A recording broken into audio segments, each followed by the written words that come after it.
conocer sobre el trabajo que están realizando los ganadores. Uno de los mecanismos que hemos identificado para participar o para fomentar esta interacción es a través de Hangouts. Y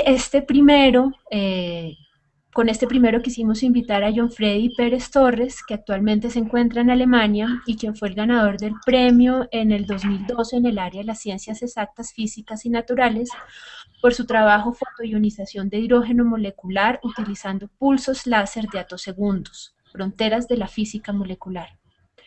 John Freddy es químico egresado de la Universidad de Antioquia, con maestría y doctorado en el Departamento de Química de la Universidad Autónoma de Madrid.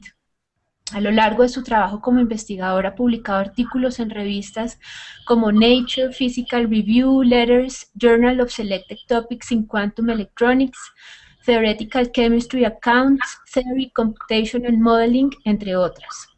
Actualmente, John Freddy adelanta estudios como investigador postdoctoral en la Universidad Libre de Berlín. Además de John Freddy, en esta ocasión nos van a acompañar dos profesores, que son Alejandra Valencia González, física egresada de la Universidad de los Andes con maestría y doctorado en física de la Universidad de Maryland en Estados Unidos, y actualmente se desempeña como profesora en el Departamento de Física y es miembro del Grupo de Óptica Cuántica Experimental de la Universidad de los Andes. También está el profesor José Luis Sanz Vicario, licenciado en Ciencias Químicas y Ciencias Físicas Teórica, con maestría y doctorado en Química de la Universidad Autónoma de Madrid y postdoctorado en la Universidad de Frankfurt y la Universidad Autónoma de Madrid. Actualmente se desempeña como profesor del Departamento de Física y miembro del Grupo de Física Atómica y Molecular de la Universidad de Antioquia. Antes de darle la palabra a John Freddy, voy a anunciar brevemente cómo tenemos previsto realizar este Hangout.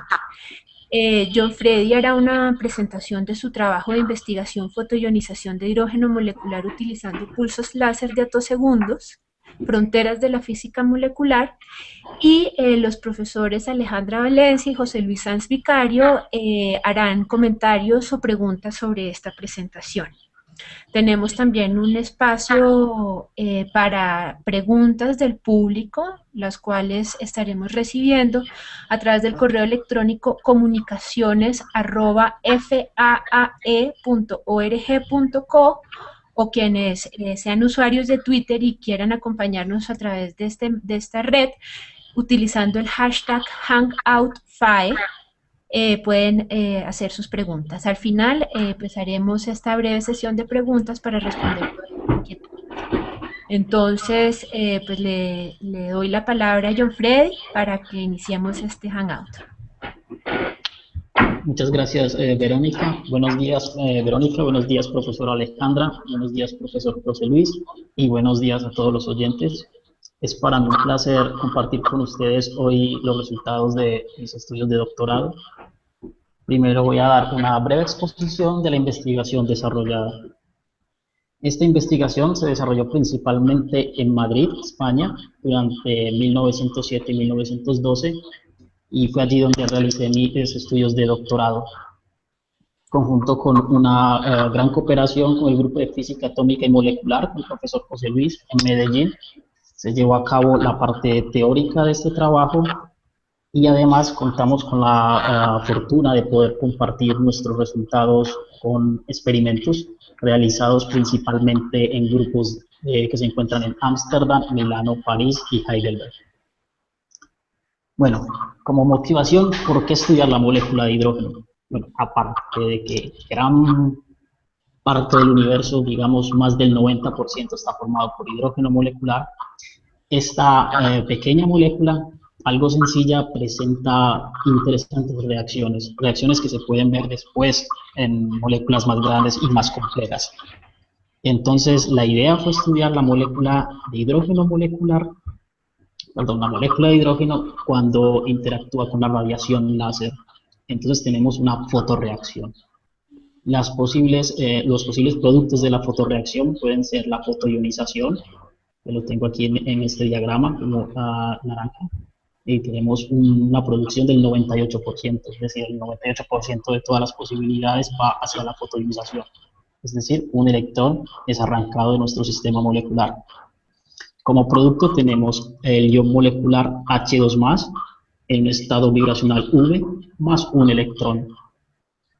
Pero otras posibles reacciones pueden ser la fotoionización disociativa, que es un 1% de toda la reacción, en la cual el hidrógeno molecular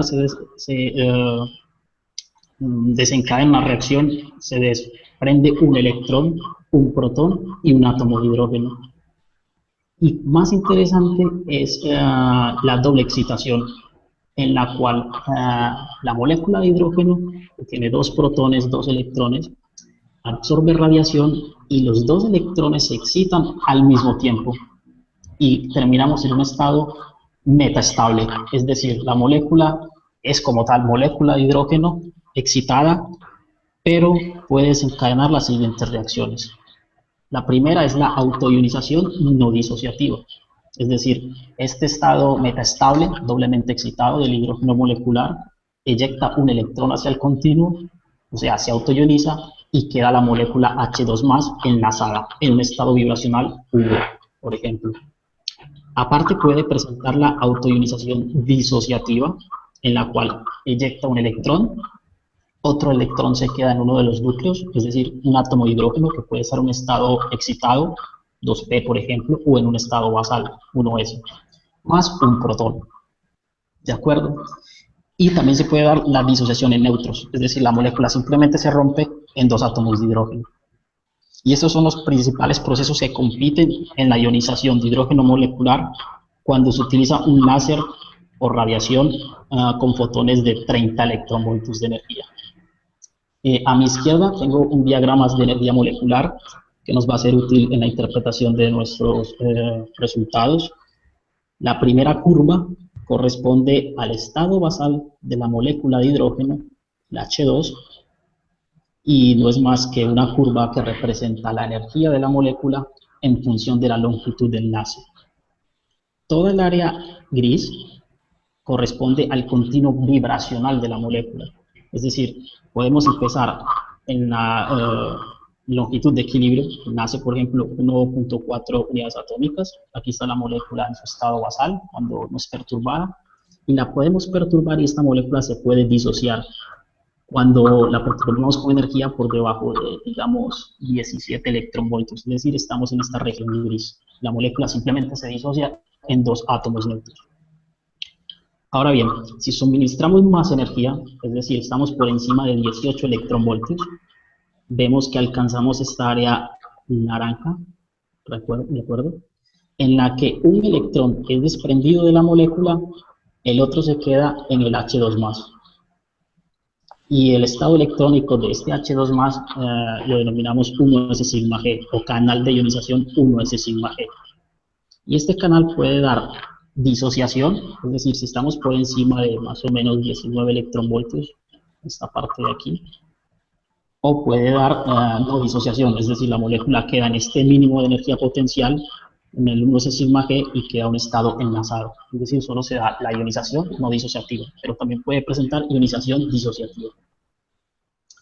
Luego quiero puntualizar el área verde, en la cual es separada del área naranja por esta línea negra, y que llamamos canal de ionización 2p sigma u, en el que un electrón es enviado al continuo, es decir, tenemos fotoionización, pero la molécula de H2+ ahora se encuentra en un estado electrónico excitado, en el canal 2p sigma u.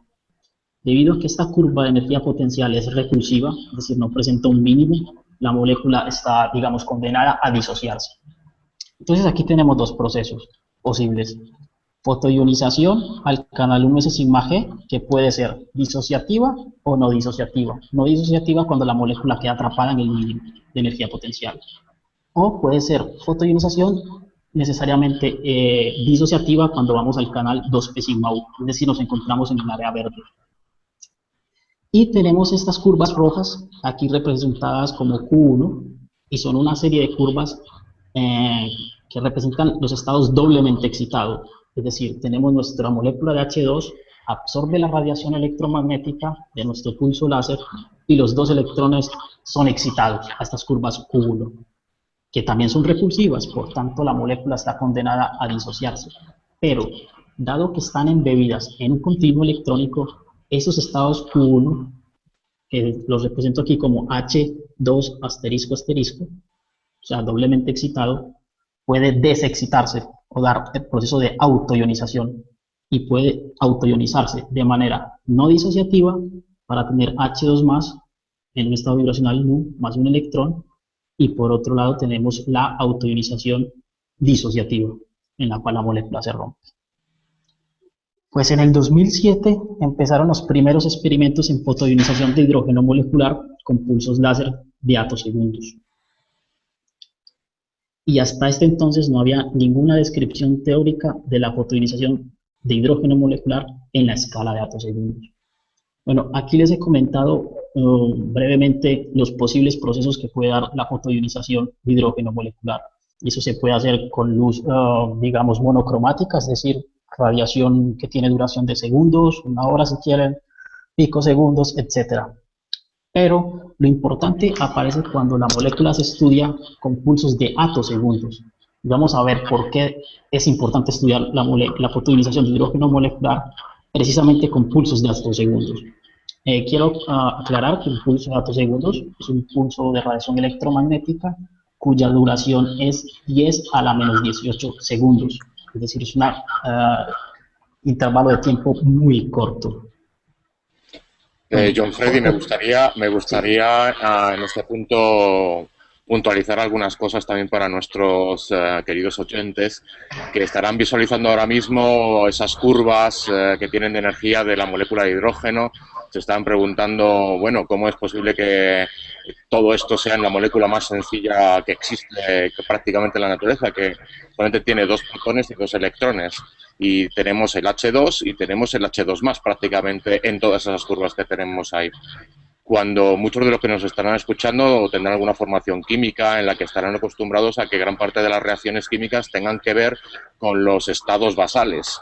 El estado basal más bajo de esa molécula de hidrógeno es la curva más baja que se presenta en esa figura con respecto a la longitud de enlace, ¿no?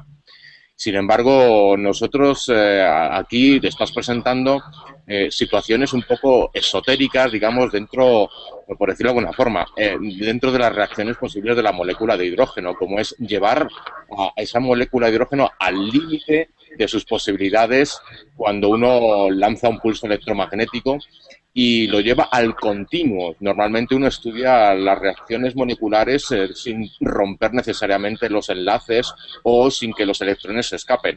En este caso no es así. Es decir, lo que se hace es utilizar pulsos láser con una energía suficiente como para que nuestra molécula de hidrógeno basal quede ionizada. Es decir, que uno de los electrones o incluso su energía es suficiente, incluso 2 electrones se escapen.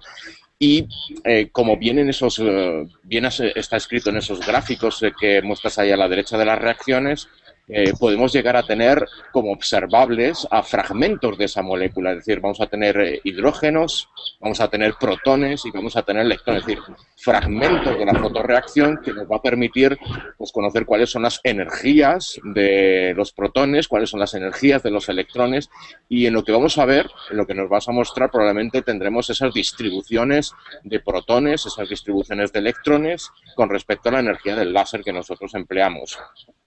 Cabe mencionar también que, como bien has explicado, esos estados doblemente excitados, lo que va a ocurrir con ellos es que efectivamente son metaestables, van a tener un tiempo de vida media y van a provocar una autoionización retrasada. Hay un concepto importante y es que uno tiene una fotonización directa desde la molécula de hidrógeno, pero si viaja a través de esos estados doblemente excitados que están en rojo dentro de ese diagrama, esas Q1, pues van a poblarse, pero van a tener una ionización retrasada en el tiempo. Y bueno, esa autoionización retrasada en el tiempo va a provocar interferencias mecanocuánticas, lo veremos más adelante. Entonces, ese es el gran interés de este trabajo, es decir, cuál es la incidencia de esos estados doblemente excitados en todo el proceso de la fotoionización, que es lo que es muy, muy interesante en ver cómo esa ionización retrasada incide sobre la fotoionización general. Ese era mi comentario para... No, continúa, John Freddy. Muchas gracias. Quiero resaltar de esta parte de esta discusión que hemos tenido, este pequeño observación, y es que este proceso de autoionización requiere de tiempo, como lo mencionó el profesor José Luis, es una ionización retrasada. Y entonces es eso precisamente lo que queremos tratar de observar, es decir, cuánto dura medir. ¿En qué escala de tiempo ocurre ese proceso? Bueno, la respuesta obviamente es en la escala de atosegundos, porque por eso es el estudio de disociación de hidrógeno molecular con pulsos de atosegundos.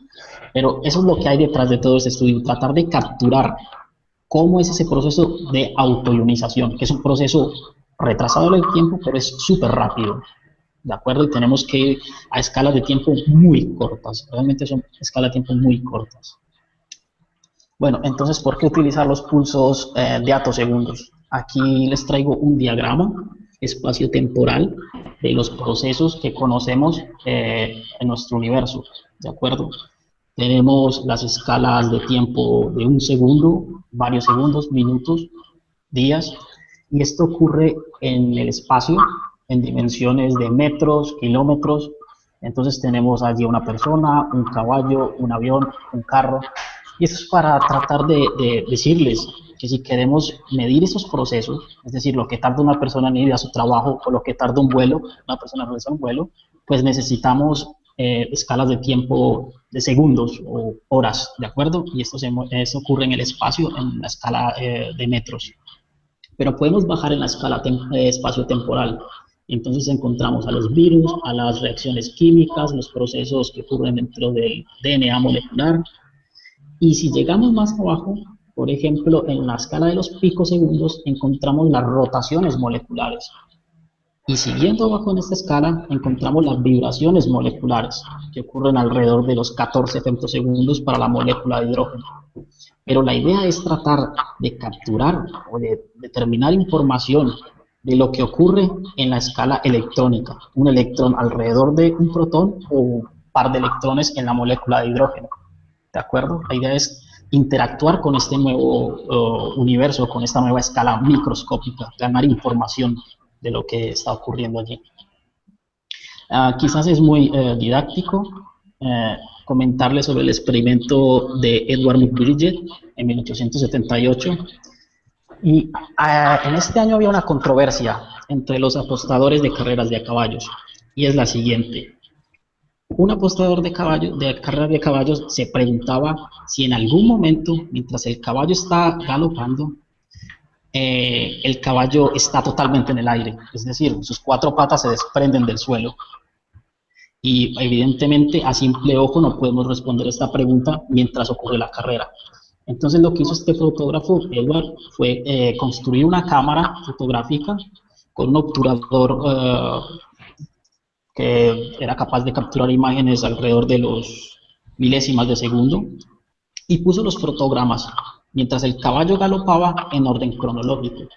Y lo que podemos identificar aquí en la primera línea, segunda columna de estos diagramas en los que muestro un caballo, es que en la primera fila, en la segunda columna, evidentemente el caballo no tiene ningún contacto con la tierra. Es decir, hay un momento en el que el caballo está, por decirlo, volando.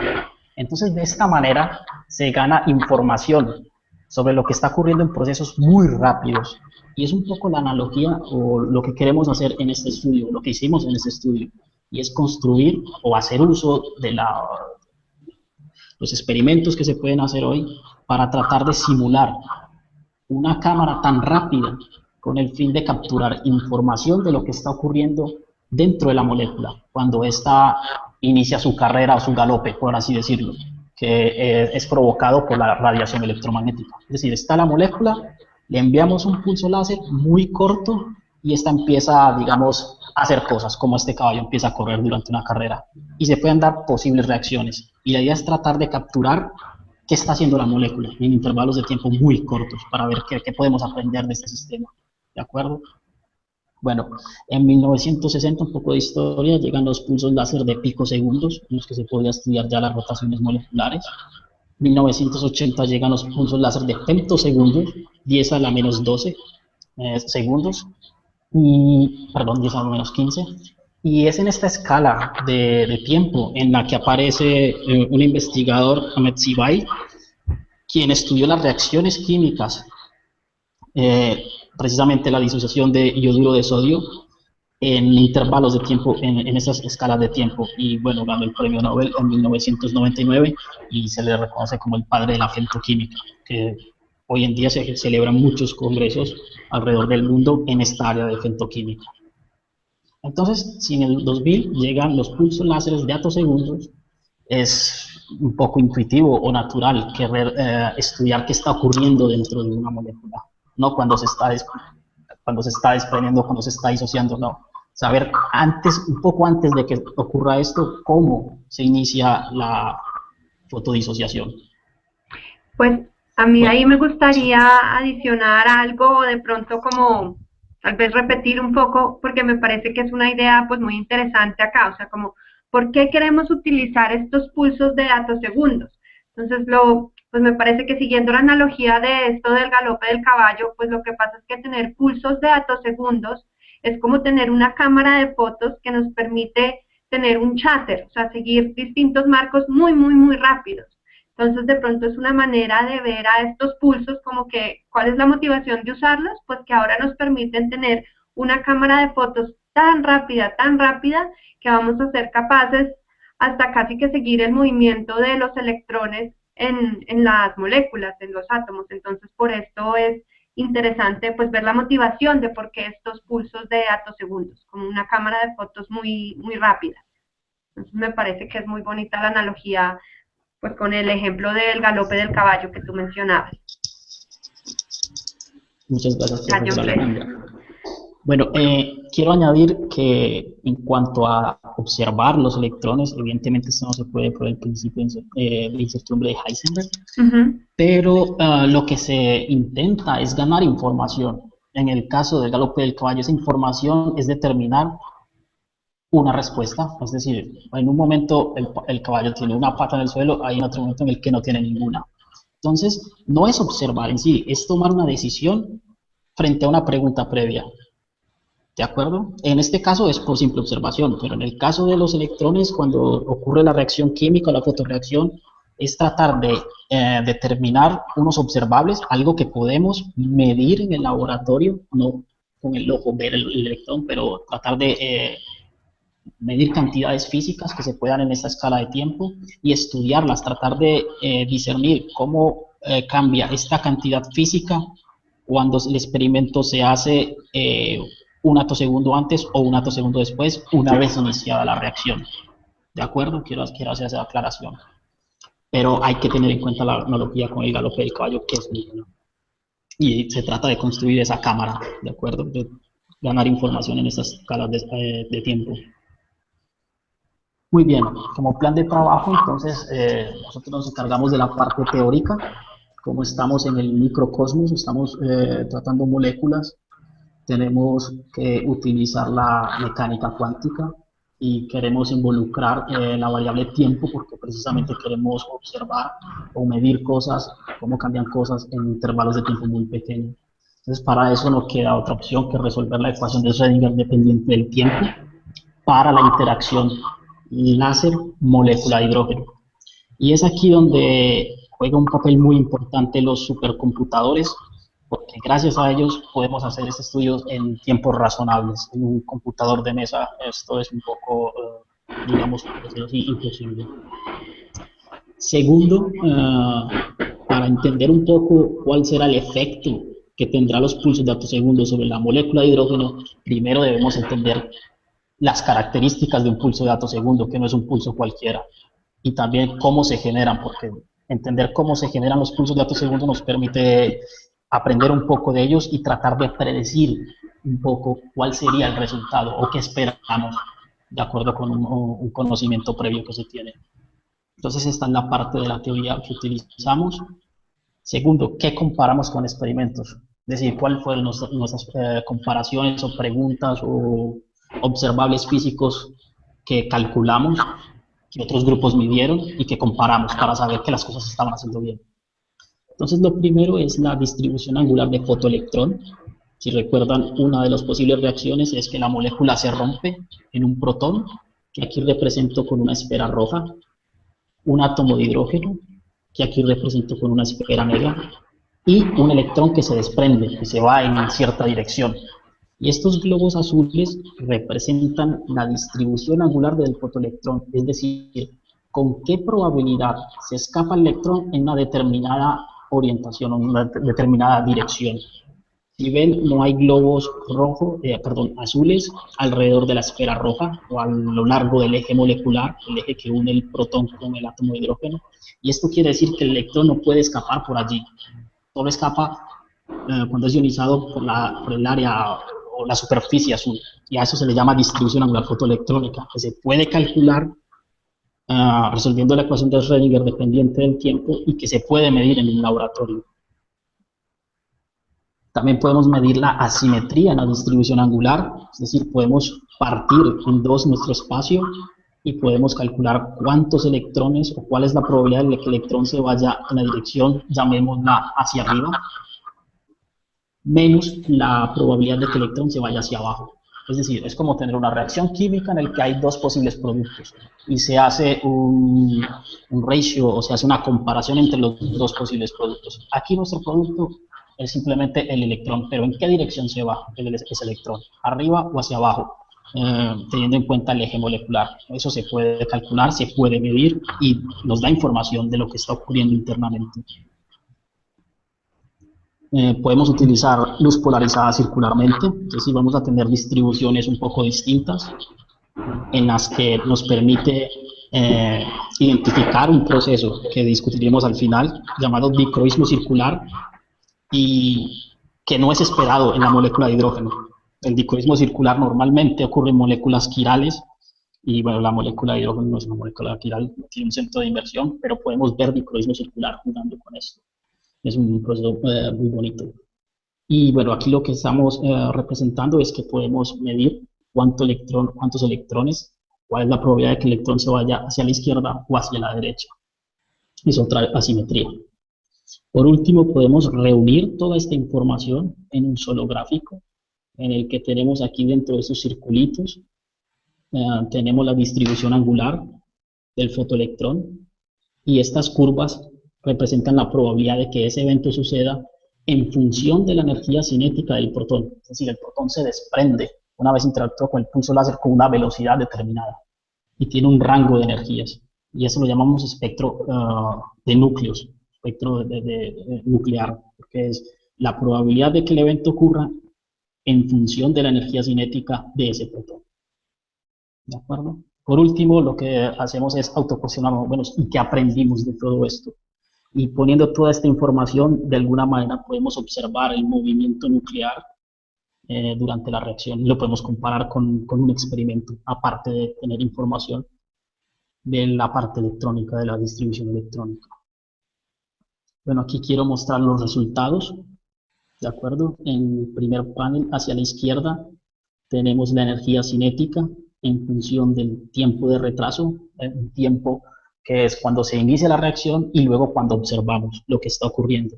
La parte superior corresponde al experimento y la parte inferior corresponde a la teoría. Y vemos que hay un acuerdo considerable. Misma información tenemos en el panel entre medias, en la mitad. Hacia la izquierda teoría, luego a la derecha tenemos experimento, hay un nuevo acuerdo, buen acuerdo. Y este es diferencia del anterior, del que está totalmente a la izquierda, porque utilizamos unas características de pulso distinto, por eso el espectro se ve distinto. Sin embargo, de nuevo tenemos una buena comparación con el experimento. Por último, la asimetría, es decir, si el electrón se va en una dirección u otra dirección, está representado en el panel derecho. La parte superior corresponde al experimento y la parte inferior corresponde a la teoría. Y lo que vemos es que hay unas oscilaciones en función del tiempo de retraso y también en función de la energía. Es decir, de alguna manera, en esas escalas de tiempo, porque si observan las escalas de tiempo, estamos variando desde menos 5 femtosegundos hasta 10 femtosegundos, lo cual podemos seleccionar una de las líneas de este gráfico, de este mapa, podemos seleccionar una región como 0.1 femtosegundos, es decir, estamos en la escala de atosegundos y estamos ganando información, estamos aprendiendo de que el electrón a veces prefiere ir en una dirección u otra dirección, dependiendo si esto ocurre, es decir, la observación ocurre un atosegundo antes o un atosegundo después. Bueno, realmente es centenas de atosegundos. Y con esto quiero concluir un poco nuestra primera parte, y es que obtuvimos información sobre procesos moleculares que ocurren en la escala de atosegundos. Información que, como se ve aquí en estas figuras, compara satisfactoriamente con medidas experimentales. En conclusión, dimos un vistazo al interior de la molécula de H2, de lo que está ocurriendo en su interior en la escala de atosegundos. Este trabajo dio resultado a muchas publicaciones, y ahora me gustaría seguir con la segunda parte. Ahora trataremos de explicar los resultados anteriores, pero de una manera más detallada de esta investigación.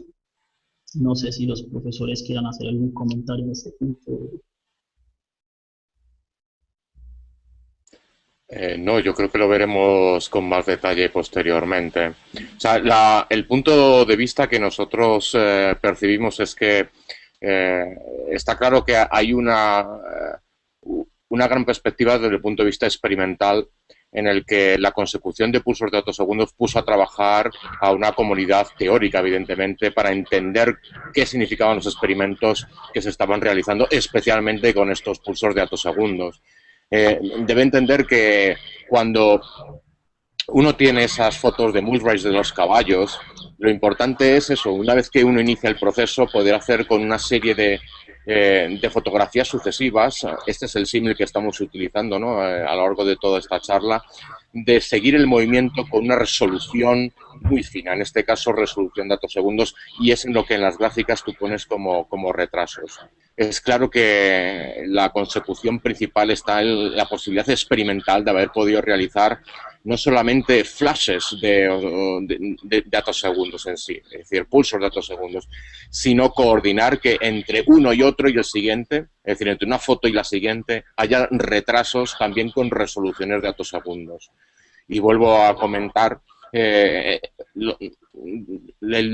número de grupos experimentales que podían ponerse a hacer este tipo de medidas fundamentalmente pioneras con moléculas. Y fijaros que con la molécula más sencilla, pues encontraba dificultades en el sentido de que uno hace un experimento y no entiende nada de lo que sale. Es decir, si en la última gráfica que nos hemos mostrado de comparación teoría-experimento, si no hay un input teórico, es muy difícil llegar a entender por qué se obtienen esas franjas, por qué se obtienen esos diagramas en función de la energía y del retraso, por qué se obtienen picos en determinados lugares, si realmente no hay una comprensión teórica de qué es lo que hay detrás de todo eso.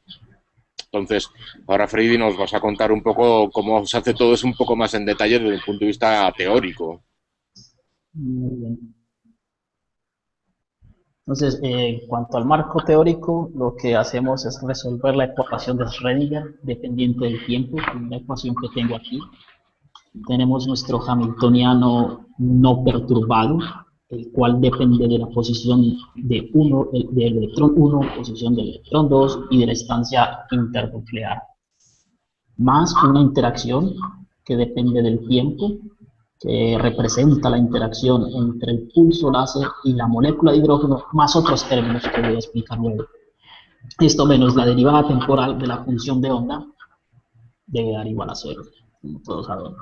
Entonces tenemos una función de onda que debe contener tanta información como queramos al final de propagar esta ecuación o de resolver esta ecuación, debe obtener tanta información como la que queramos obtener. Si no ponemos de manera inicial esta información allí, pues el sistema de ecuaciones evolucionará en el tiempo, pero al final no podremos obtener esta información porque precisamente no está incluida en la función de onda. ¿De acuerdo? Entonces, para ello utilizamos el formalismo Feshbach, en el cual nuestro hamiltoniano no perturbado, H0, es dividido en dos subespacios. Uno llamado PHP, que contiene la parte del hamiltoniano, digamos, que produce la función de onda de estados ligados. Es decir, tenemos nuestra molécula de H2, los dos protones enlazados y los dos electrones, dando vueltas alrededor de nuestros dos protones. O sea, tenemos un estado enlazado Y este puede ser el estado basal, puede ser un estado electrónico excitado, lo que sea. Y a esto le separamos nuestros estados QHP, que corresponden a los estados doblemente excitados. Es decir, PHP no puede representar dos electrones excitados al mismo tiempo. Puede representar el estado basal de la molécula. Puede representar la ionización, cuando un electrón se va al infinito y queda el H2+. Puede representar la ionización disociativa, es decir, se va un electrón al infinito, se va un protón al infinito y queda un átomo de hidrógeno por allí. Pero no puede representar los dos electrones al mismo tiempo excitados, que son los estados metaestables, que son los estados que tienen una vida media del orden de los atosegundos. A estos estados hay que separarlos del hamiltoniano total, para luego identificar qué está ocurriendo con ellos. O sea, hay que tratarlo de manera, digamos, especial. Y eso es el formalismo de Feshbach. Y el operador I en este caso es cómo se comunican el subespacio P con el espacio Q. Por ejemplo, el término PHQ más QHP. Es decir, estos dos subespacios interactúan. Es decir, tenemos nuestros dos electrones excitados y de alguna manera esta parte de la función de onda se comunica con la parte de la función de onda en el que un electrón es eyectado. Y es esta interferencia lo que da lugar a los resultados. Y esto ocurre en la escala de los cientos de atosegundos o unos cuantos femtosegundos.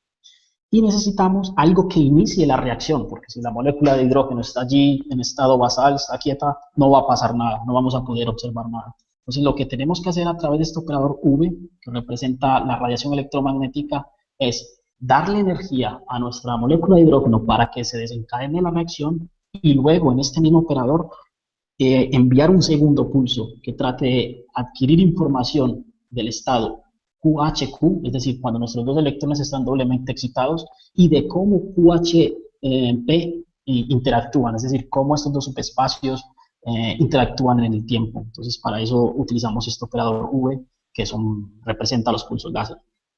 Algunas propiedades de los operadores de Feshbach, de los subespacios, que no quiero comentar ahora, no hace falta que lo tengamos en cuenta. Y la única, digamos, aproximación, aparte de tener un hamiltoniano no relativista, es que no tenemos en cuenta el movimiento rotacional. Y recuerden que la rotación de la molécula de hidrógeno ocurre en la escala de los picosegundos. Es decir, si estamos interesados en procesos que ocurren en la escala de atosegundos y femtosegundos, no hace falta incluir la rotación molecular. De hecho, en el experimento, los experimentalistas también aceptan que, o digamos, tienen un modelo en el que la molécula no está rotando, ¿de acuerdo? Está fija en el espacio, precisamente por eso, porque los procesos que están ocurriendo aquí ocurren a la escala de los femtosegundos, entonces la molécula prácticamente no está rotando. Bueno, y como lo dije anteriormente, V corresponde al operador de interacción molécula láser y estamos utilizando la aproximación dipolar, que es una aproximación, digamos, casi excelente en este estudio. John Freddy, mira, se me está ocurriendo ahora mismo un símil para en vez de poner tantos proyectores y tal, que yo no sé si la audiencia realmente nos estará siguiendo, se me ocurre un símil que creo que van a entender todos, cómo es esto del QHQ, PHP y de los proyectores, etcétera. Imaginen que yo tengo un cubo de agua y lo pongo encima de una tina. En esa tina está llena de agua también. Pero el cubo yo lo elevo sobre la tina y empiezo a llenarlo de agua también. Pero resulta que el cubo de agua tiene un agujero abajo. Es decir, que el proceso de que yo lleno el cubo arriba es el proceso que realiza el láser o la radiación electromagnética. Y yo venga a llenar el cubo, pero como tiene un agujero abajo, lo que ocurre es que finalmente el agua que yo voy poniendo en el cubo finalmente pues caerá sobre la tina. Entonces, digamos que nuestros estados metaestables son precisamente pues el cubo, ese es nuestro espacio Q de resonancia, en el que por mucho que yo lo vaya llenando, de una forma intrínseca, como está agujereado, pues va a terminar debajo en la tina todo ese agua que yo vaya llenando. Y ese es el sentido de esa metaestabilidad, que se puebla durante un tiempo determinado, pero finalmente los acoplamientos esos que tú estás escribiendo, QHP, PHQ, que conectan esos dos espacios entre el agua que está dentro del cubo y el que está debajo en la tina, pues es que al final hay una ligazón entre ambas y entonces hay un acoplamiento. Ese acoplamiento es justamente el agujero que se encuentra en el cubo que finalmente me lleva el agua hasta la tina abajo. Entonces, y es muy importante precisamente hacer esa separación entre la física que ocurre dentro de mi cubo, la física que está ocurriendo en la tina abajo y el agua que se va desprendiendo desde el cubo con su agujero hacia la tina. Eso es lo que nosotros estamos calculando, evidentemente con ecuaciones mecanocuánticas. Aquí no se puede resolver la ecuación de Newton, que conocerán nuestros oyentes de la mecánica clásica, sino que tenemos que ir a una representación de funciones de onda y dentro de esas funciones de onda, incluso para la molécula más sencilla, dependen de las posiciones de dos electrones y de los núcleos. Entonces tenemos incluso así muchos grados de libertad para el cual tenemos que resolver una función de onda que en sí misma, cuando nosotros miremos observables, la única forma de entender esa función de onda es a través de propensividades. Cuando antes, John Freddy, mostrabas, por ejemplo, las distribuciones angulares de electrones, que parecía que un electrón se estaba como dividiendo en 4 partes, o sea, eran globitos que iban como 4 partes, hay que entender que el electrón no es que se divida en 4 partes, sino que la distribución de probabilidades o de las propensividades que tiene ese electrón a viajar hacia determinados lugares, pues tenemos que abocarnos o estamos abocados a hablar de probabilidades. Entonces, de que la partícula se vaya en una dirección, en otra, lo cual es intrínseco a la descripción con una función de onda como distribución de probabilidad. Quería hacer esta imagen un poco del cubo, la tina, para que nuestros oyentes no se descuelguen con estos operadores que inevitablemente hay que hacerlo así desde un punto de vista técnico de la mecánica cuántica. Y ya continúo. Muy bien, muy bien. Muchas gracias. Me gusta mucho tu símil. De hecho, voy a seguir utilizándolo. Entonces, según lo que nos dice el profesor José Luis, ahora tenemos que separar o dividir nuestra función de onda en una parte que representa lo que le está ocurriendo al cubo cuando está entrando el agua y otra parte de la función de onda que representa cuando el cubo se está vaciando. Y la parte inicial que simplemente la prima, ¿de acuerdo? Entonces hay que separar esta función de onda en distintos procesos que queremos observar y que compiten en el tiempo. Y es lo que nos permite el método espectral. De nuevo tengo la ecuación de Schrödinger dependiente del tiempo, tengo el diagrama de energías de la molécula de H2, lo repasamos brevemente, la curva inferior representa el estado electrónico basal del H2, la parte gris el continuo vibracional, es decir, la molécula se rompe, tenemos la siguiente curva en negro, que es la 1s sigma g, es decir, la molécula se ioniza y tenemos el H2 más en estado basal electrónico, se puede la molécula romper o no, y luego tenemos la última curva, bueno, la tercera curva, que es el 2p sigma u, el área verde, en el que la molécula está condenada a disociarse y un electrón ya se fue, ¿de acuerdo? Entonces esta función de onda que representamos ahora en el cuadro del método espectral, podemos separar los distintos componentes de nuestra función de onda total. Entonces vamos a tener la primera parte, que es un sumatorio en B, que son estados enlazados, es decir, tenemos nuestra molécula de H2, simplemente excitada, o sea, un electrón está excitado, o la molécula está vibrando, o se disocia, se rompe en 2 átomos de hidrógeno, pero tenemos H2, ¿de acuerdo? En estados enlazados. Luego una siguiente componente de nuestra función de onda que corresponden a estados del continuo, H2 más un electrón. Y este H2 más puede estar en el canal de ionización 1s sigma g, es decir, el área naranja, o en el canal 2p sigma u, en el área verde. Y estos dos primeros componentes de la función de onda son los que pertenecen al espacio P, como lo dijimos anteriormente. Y una última parte de la función de onda, una última estructura que corresponde a estados doblemente excitados, es decir, estados resonantes, que son las curvas en rojo. Entonces hemos particionado nuestro problema para tratar de investigar cómo hay transferencia de población desde los estados resonantes hasta los estados del continuo, de los estados del continuo a estados enlazados, es decir, cómo se distribuye el agua en nuestro cubo, si se va por el agujero, si el cubo se está llenando, más o menos, eso es lo que está ocurriendo. Y eso se le conoce como un método espectral.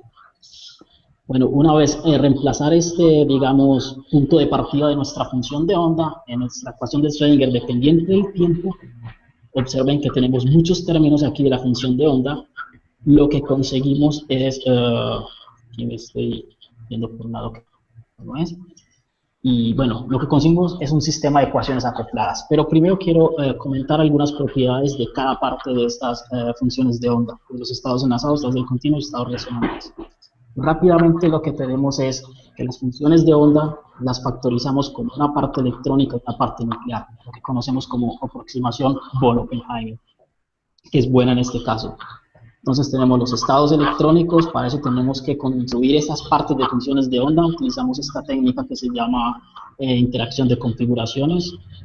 Tenemos entonces también los estados del continuo, que tienen cierta propiedad, que es una función que representa un electrón en uno de los canales de ionización, por ejemplo el 1 es sigma g, y esta función seno, que está aquí a mi derecha en rojo, que representa cuando el electrón se va al continuo. Y luego tenemos los estados resonantes, es decir, hay que calcular cada parte de la función de onda, de las tres partes que les mencioné anteriormente, por separado, y luego rearmar esta función de onda. Esta es la propiedad de ortogonalidad del espacio Q y P. Y también hay que resolver la ecuación nuclear para los tres casos de nuestra partición inicial de la función de onda. Ahora bien, reemplazando nuestra función de onda en la ecuación de Schrödinger, dependiente del tiempo, lo que tenemos son este conjunto de ecuaciones acopladas, en el que tenemos a la izquierda un vector con tres conjuntos de coeficientes, C sub B, C sub R, C sub P.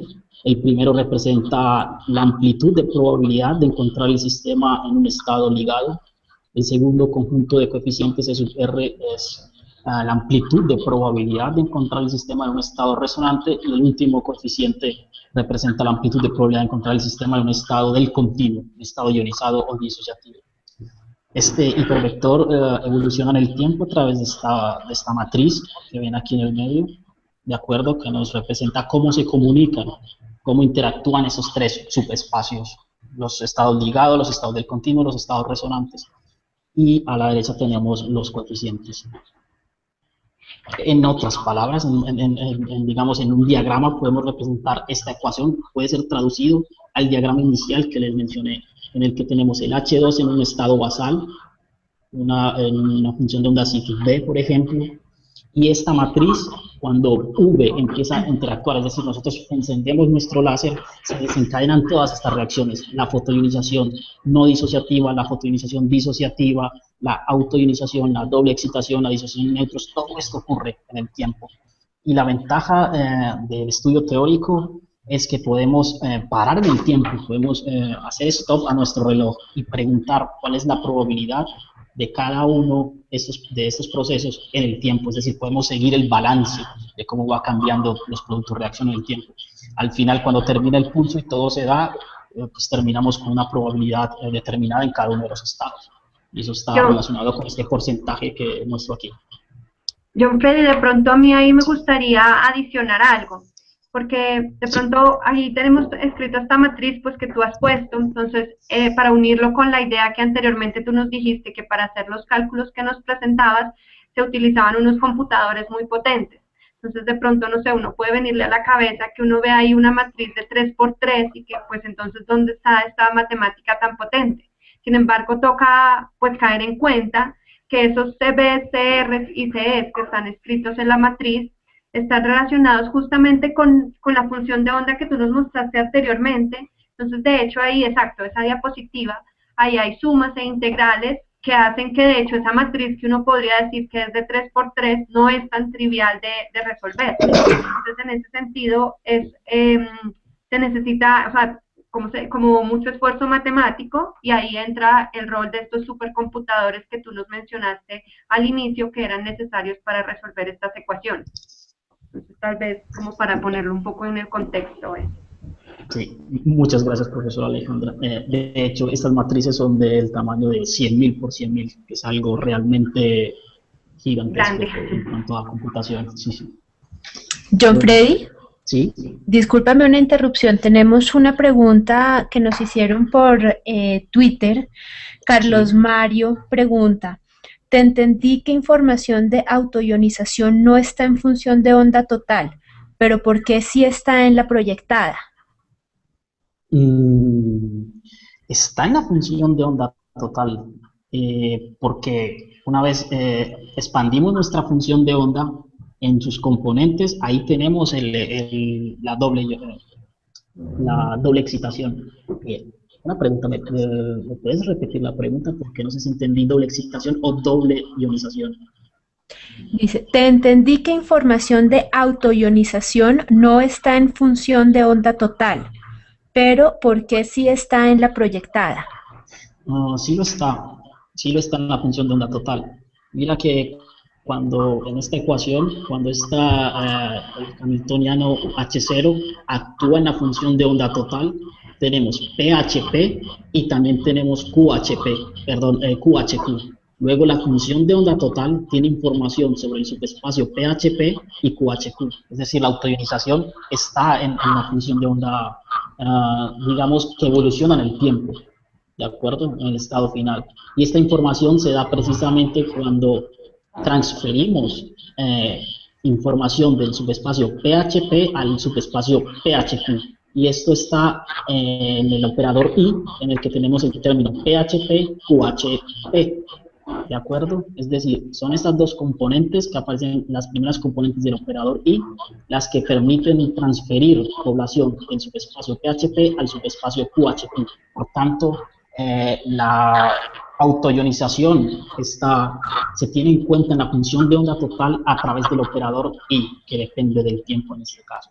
¿De acuerdo? O sea que en la proyectada, en la función de onda inicial, aunque no está esta información de los dos subespacios, porque no aparece PHQ o QHP, sí que está tenido en cuenta en el operador I. ¿De acuerdo? Bueno.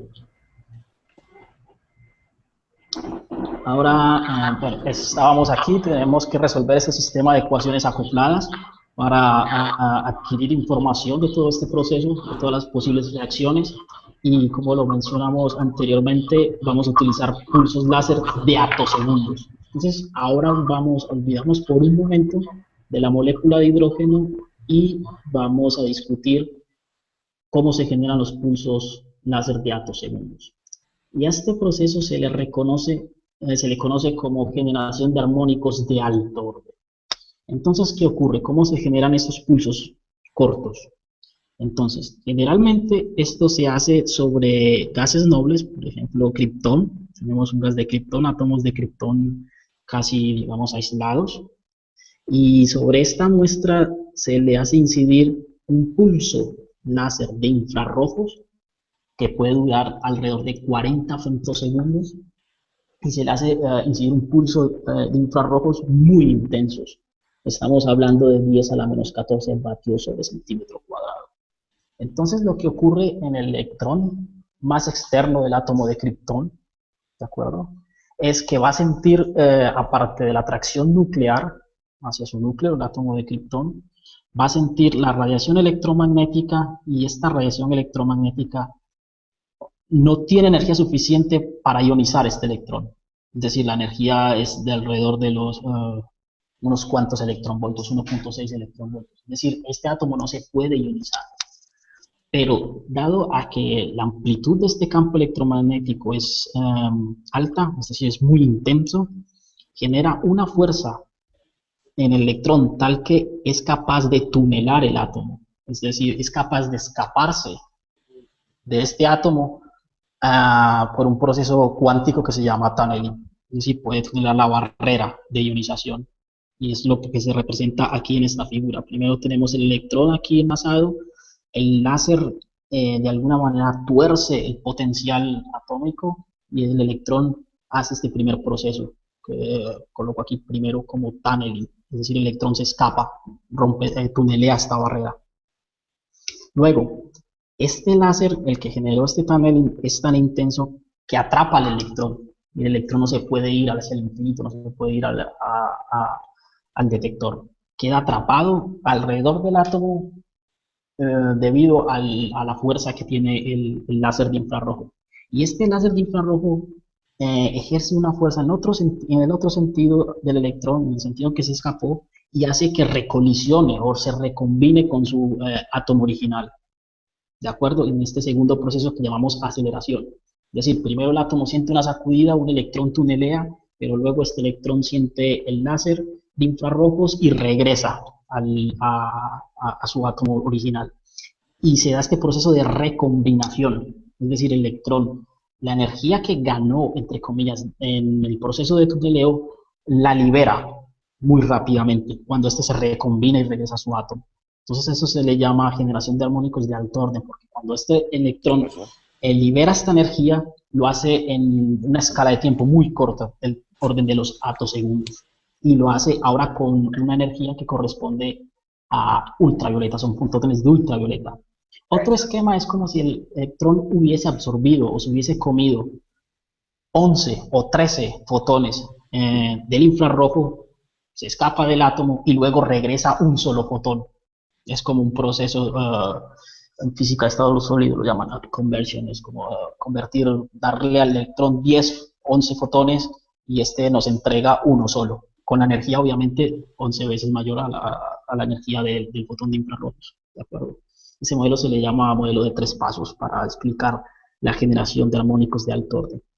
Y como se pueden imaginar, este proceso se repite cíclicamente con la frecuencia del infrarrojo, es decir, de la muestra otro electrón será tunelado, regresa y libera otro pulso de atosegundos. Entonces lo que se obtiene después de que el átomo de Krypton, aquí representado con esta esfera verde, es iluminado por un rayo o un pulso de infrarrojos, que es este rojo que está aquí que le llega, después de sufrir este proceso de generación de armónicos de alto orden, lo que se obtiene es el infrarrojo revestido por un tren de pulsos de atosegundos, o al contrario, un pulso de tren de atosegundos revestido con un infrarrojo.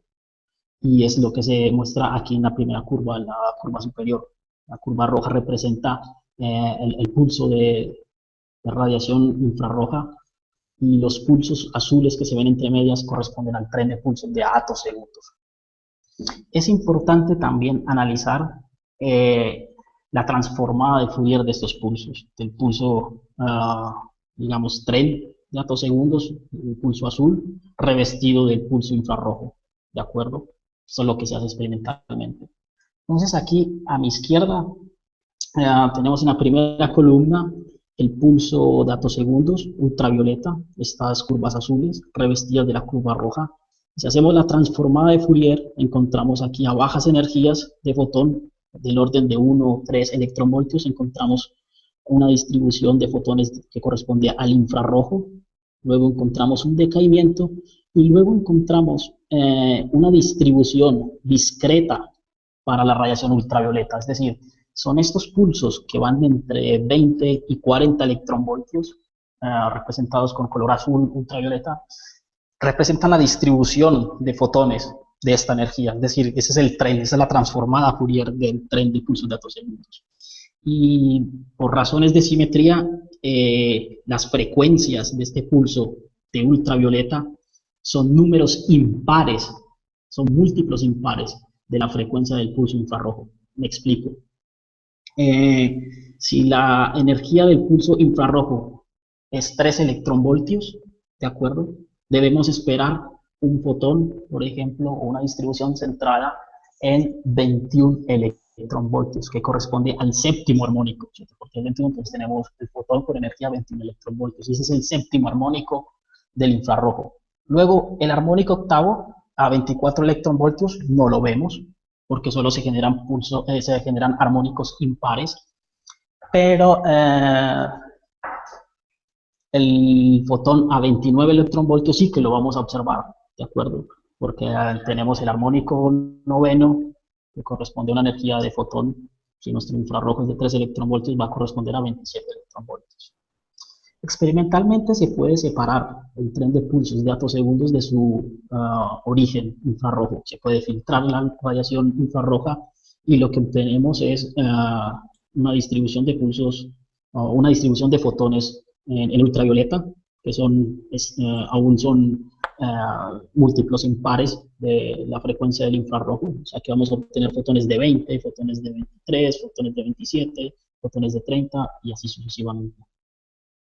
Sin embargo, también es posible generar un solo pulso de atosegundos o filtrar de todos los tren de pulsos de atosegundos uno solo. Y cuando tenemos uno solo, entonces su transformada de Fourier lo que nos está diciendo es que ahora vamos a tener una distribución de fotones con el máximo aquí en 30 electronvoltios, pero ahora están todas las posibilidades de energías de fotón, tanto armónicos pares como armónicos impares o semienteros, lo que quieran. Es decir, tenemos una distribución continua en el espectro electromagnético o en el espectro de una transformada de Fourier de este pulso, ¿de acuerdo? Entonces, a continuación vamos a estudiar la fotoionización de hidrógeno molecular utilizando un solo pulso de atosegundos, un solo pulso de atosegundos con infrarrojo, un tren de pulsos con infrarrojo, y por último vamos a jugar pulso de atosegundos infrarrojo y vamos a cambiar el tiempo de retraso, es decir, vamos a generar un retraso entre un pulso y el otro, ¿de acuerdo? Entonces empecemos por el caso más sencillo. Tenemos un pulso de atosegundo. Dado que la distribución de fotones de un pulso de atosegundo va de entre 20 a 40 electronvoltios, lo que va a ocurrir es que vamos a excitar nuestra molécula. En este caso tengo resultados para D2, que es deuterio, un isótopo del hidrógeno. Pero básicamente los resultados aplican de igual manera a hidrógeno como a deuterio. Entonces aquí lo que tenemos es nuestro estado basal, aquí en 0, como el 0 de energía potencial aquí, llega nuestro pulso de atosegundos, que tiene una energía del orden de los 30 electronvoltios, está centrado en electronvoltios, y va a poblar estados que van de entre 20 a 40 electronvoltios, que corresponde a la distribución de fotones que tenemos aquí, ¿de acuerdo?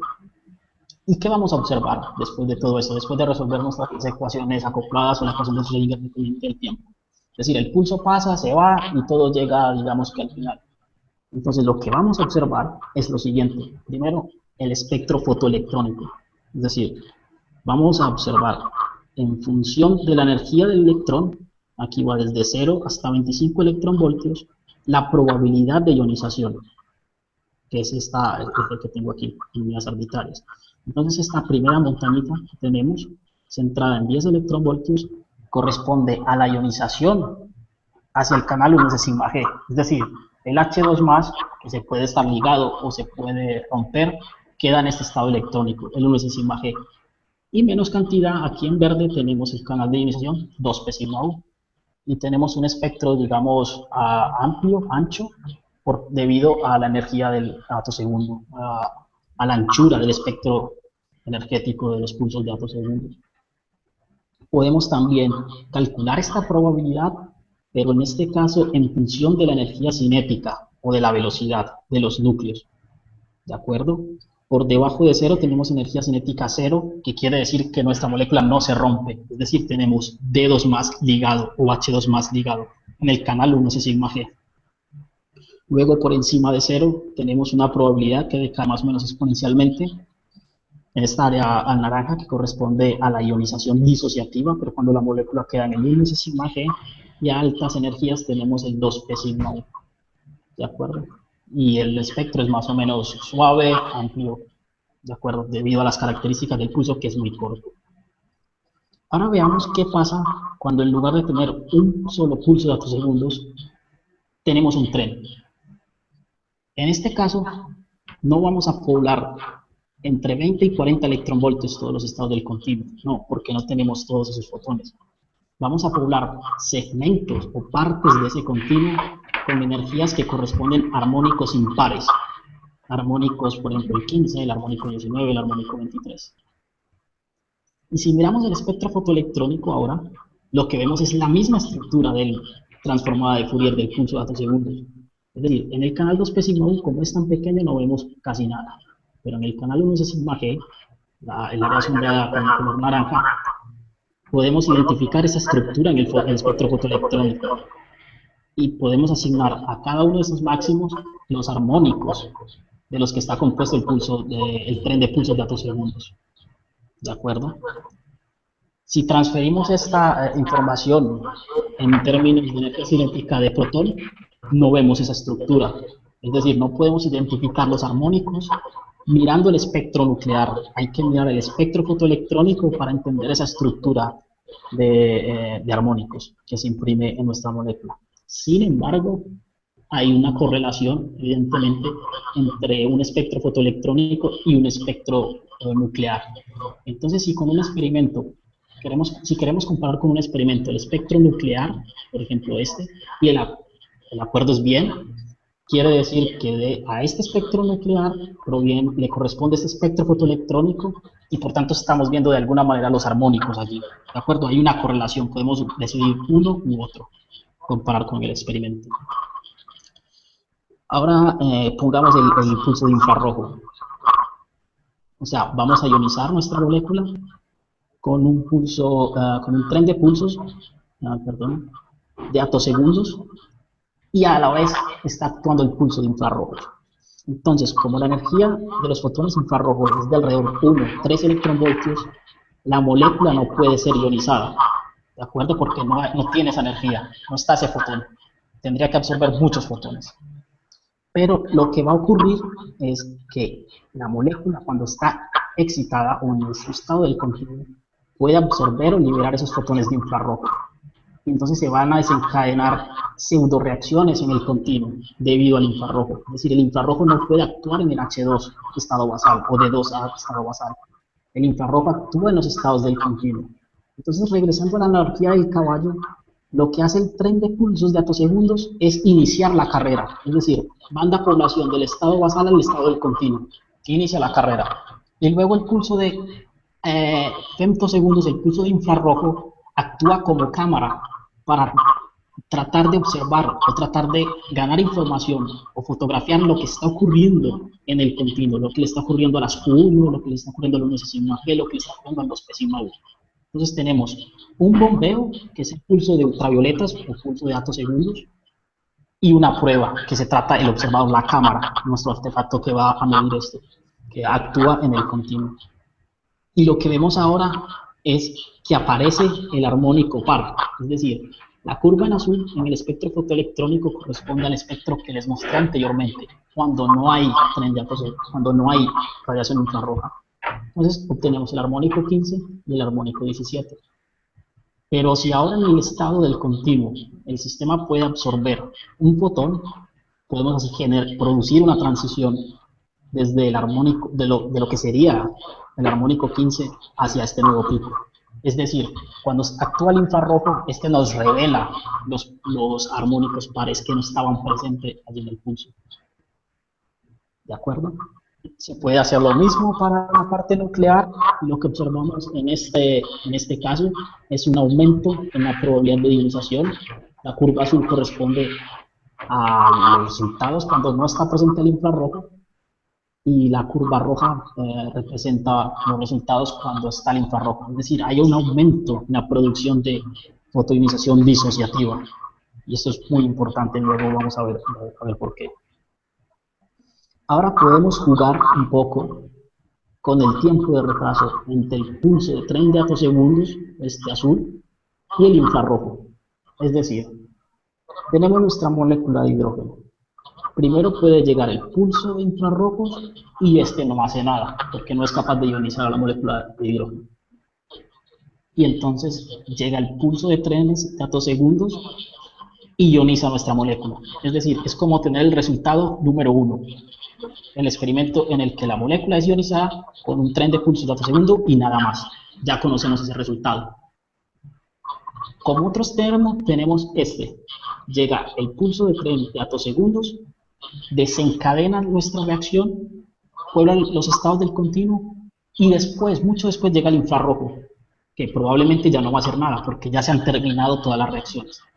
Pero si vamos de un extremo a otro, es decir, si cambiamos el retraso entre iniciar la carrera de caballos y tomar las fotografías, o entre iniciar la reacción y observar los estados doblemente filtrados o los estados del continuo, y si hacemos esto con resolución de atosegundos, vamos a obtener información en la escala de atosegundos, es decir, vamos a poder aprender qué está ocurriendo en ese momento. Esta figura de aquí corresponde a los resultados teóricos. En el eje X tenemos el tiempo de retraso entre un pulso y el otro, y en el eje de la Y tenemos la probabilidad de disociación. Ese es el espectro de núcleos, el espectro nuclear, la energía, la probabilidad de fotoionización disociativa en función de la energía de los núcleos en Y y el tiempo de retraso entre un pulso y otro en X. Las franjas rojas corresponden a alta probabilidad y las franjas, digamos, en la zona azul corresponde a baja probabilidad.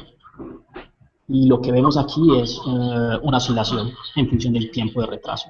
Y precisamente la frecuencia con que ocurre esta oscilación en la probabilidad de ionización disociativa no es nada más, nada menos que la frecuencia del pulso de infrarrojo, ¿de acuerdo?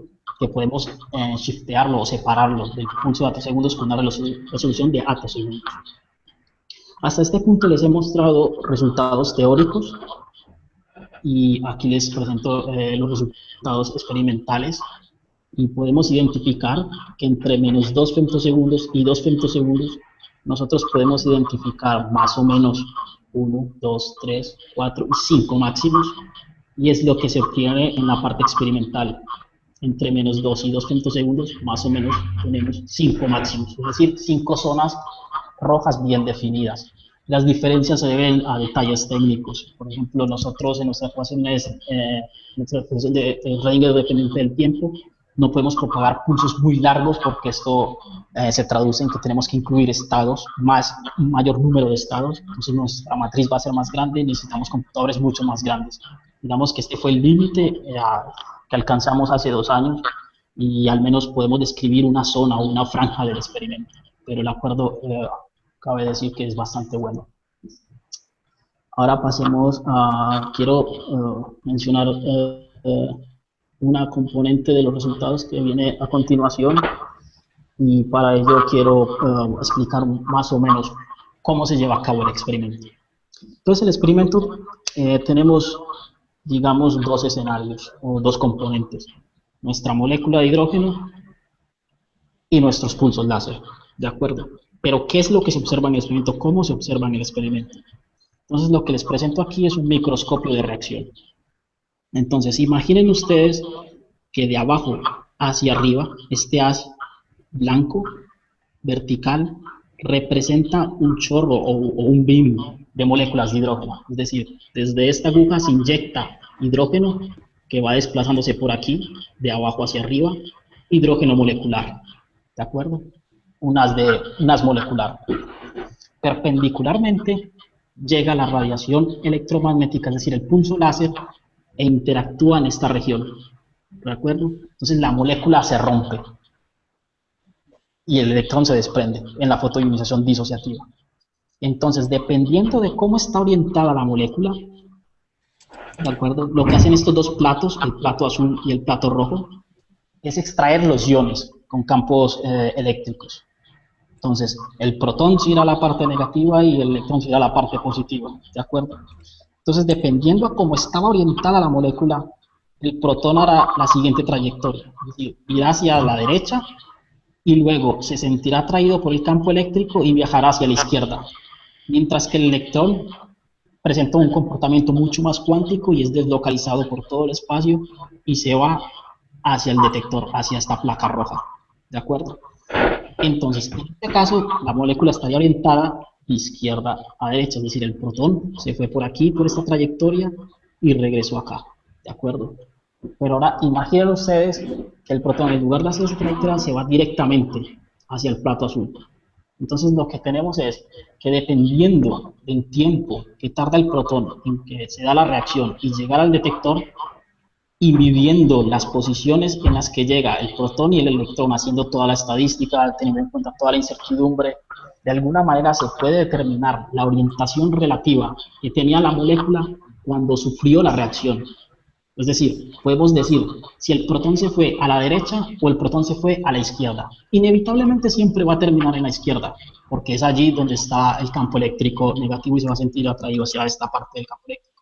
Pero dependiendo del tiempo que tarde entre esta zona de reacción, la mitad, y el detector, podemos decir si el protón se fue primero hacia la derecha y luego regresa, o se fue directamente hacia a la izquierda. Eso se le conoce como microscopio de reacción. Es decir, los experimentalistas ahora pueden determinar las condiciones iniciales con las cuales la molécula se rompió. Es decir, sus velocidades, las velocidades de las partículas, la dirección de las partículas, la orientación de la molécula que tenía originalmente con respecto al láser. Ya se tiene toda la información.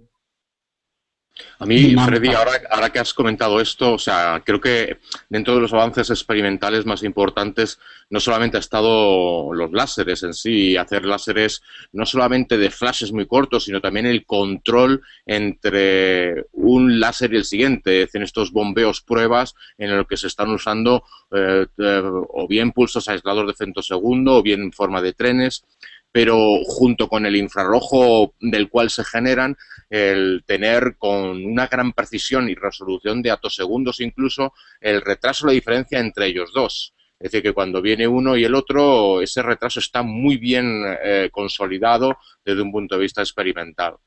Todas esas técnicas láser, evidentemente, se conjugaron casi simultáneamente con este tipo de microscopios de reacción en laboratorios, sobre todo alemanes, en los cuales a uno le permitían llegar a entender reacciones donde las moléculas, a pesar de que no pueden estar fijas en el espacio, puesto que, como dices, en ese rayo o en ese haz de moléculas, dentro de ese haz pues están girando.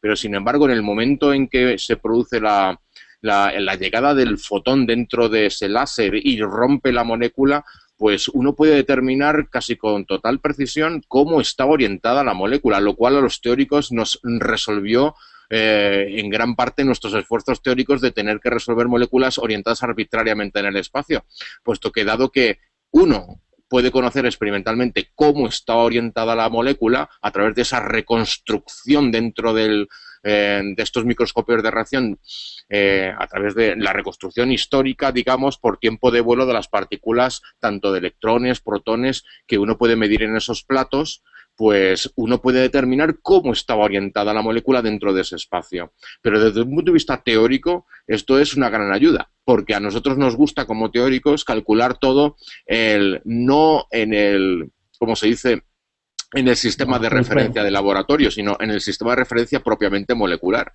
Entonces tenemos moléculas perfectamente orientadas en el espacio, sobre el cual podemos hacer directamente nuestros cálculos sin tener que pasar a un sistema de laboratorio.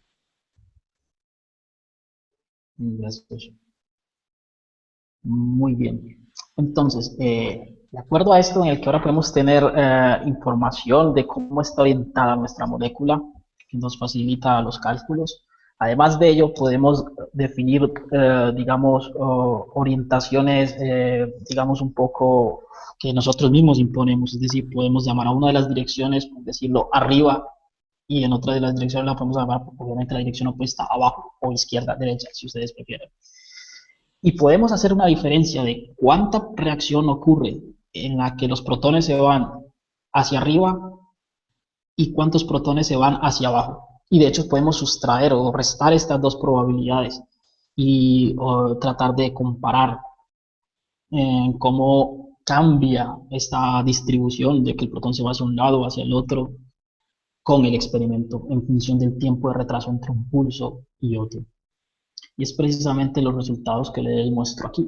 Aquí tenemos a la izquierda, a nuestra izquierda tenemos el pulso de infrarrojos, en rojo, obviamente, un solo pulso de atosegundos en azul, y tenemos aquí, en los dos primeros paneles a la izquierda, las posibles reacciones que estamos observando, que están ocurriendo y que estamos observando.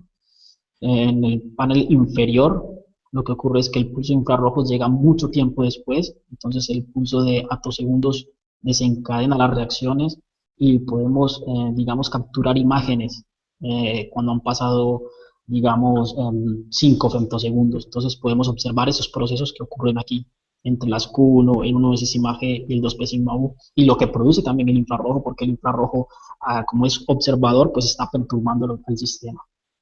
Mientras que si el tiempo de retraso entre el infrarrojo y el pulso de atosegundos es corto, lo que vamos a observar es que está ocurriendo mucho antes de que se empiece a disociar la molécula. Es decir, estamos observando lo que está ocurriendo aquí al inicio. Es decir, cómo la Q1 empieza a decaer a medida de que se disocia, cómo decae al 1 sigma G o cómo puede el infrarrojo promover transiciones desde la Q1, del estado doblemente excitado, hacia el 2 sigma U. Es decir, estamos observando cómo se da este proceso en el tiempo. Aquí en la mitad, en la parte superior, tenemos los resultados experimentales. En el eje X tenemos la energía cinética de los núcleos Es decir, los núcleos se prefieren ser disociados con baja energía, que corresponde a esta franja roja. Luego hay una especie de vacío, es decir, aquí no hay nada, y luego aparecen los núcleos aquí, en la parte final. Y aquí abajo tenemos los resultados teóricos y podemos ver más o menos las mismas características. Tenemos una zona en la que los núcleos son disociados con alta probabilidad y baja energía. Luego desaparece un poco y luego aparece una probabilidad aquí. Es decir, son transiciones, estamos de alguna manera siguiendo en función del tiempo de retraso con resolución de datos segundos, cómo interfieren esos procesos. ¿De acuerdo? De cómo se está comunicando las Q1 con los estados ionizados de la molécula. Entonces, como les comentaba anteriormente, podemos definir este parámetro que se llama parámetro de asimetría, y es nada más que la probabilidad de que el protón se vaya hacia arriba, que represento aquí con esta flecha hacia arriba, menos la probabilidad de que el protón vaya hacia abajo, dividido sobre la probabilidad total. Es decir, evidentemente todo lo que se disocia, algo tiene que ir arriba, algo tiene que ir abajo, y el total es la suma de ellos. Entonces este parámetro de asimetría es lo que estamos mostrando aquí. La parte superior de nuestra columna derecha corresponde a los resultados experimentales. Tenemos nuestro parámetro de asimetría en función del tiempo de retraso en el eje X, y en el eje Y tenemos la energía con la que se escapan los núcleos. Lo que vemos es unas franjas, unos máximos y mínimos, es decir, si el protón se va hacia un lado, evidentemente el electrón que queda en la molécula o que queda en el átomo se tiene que ir hacia el otro lado, y viceversa, ¿de acuerdo? Entonces lo que estamos viendo aquí en este parámetro de simetría es la localización electrónica, porque tenemos dos electrones, dos protones, uno se va al continuo, en este caso no nos importa el parámetro de simetría de protones, y hay otro electrón que queda, pero ¿dónde queda? ¿En un protón en el que se va hacia arriba o en el protón que se va hacia abajo? Y lo que vemos es que oscila, algunas veces se va hacia arriba, algunas veces se va hacia abajo. Es decir, estamos estudiando la localización electrónica. ¿Dónde se localiza este electrón? ¿En cuál de los dos núcleos se localiza? En función del tiempo. Y eso es muy importante para entender, digamos, el enlace químico, porque después de una reacción, en general, no es más que una redistribución de nubes electrónicas. Y al final lo que vemos cuando identificamos un producto es que la nube electrónica ha ido hacia un núcleo o hacia otro. Y es importante estudiar esto en el tiempo, cómo se van produciendo los posibles productos, los productos potenciales.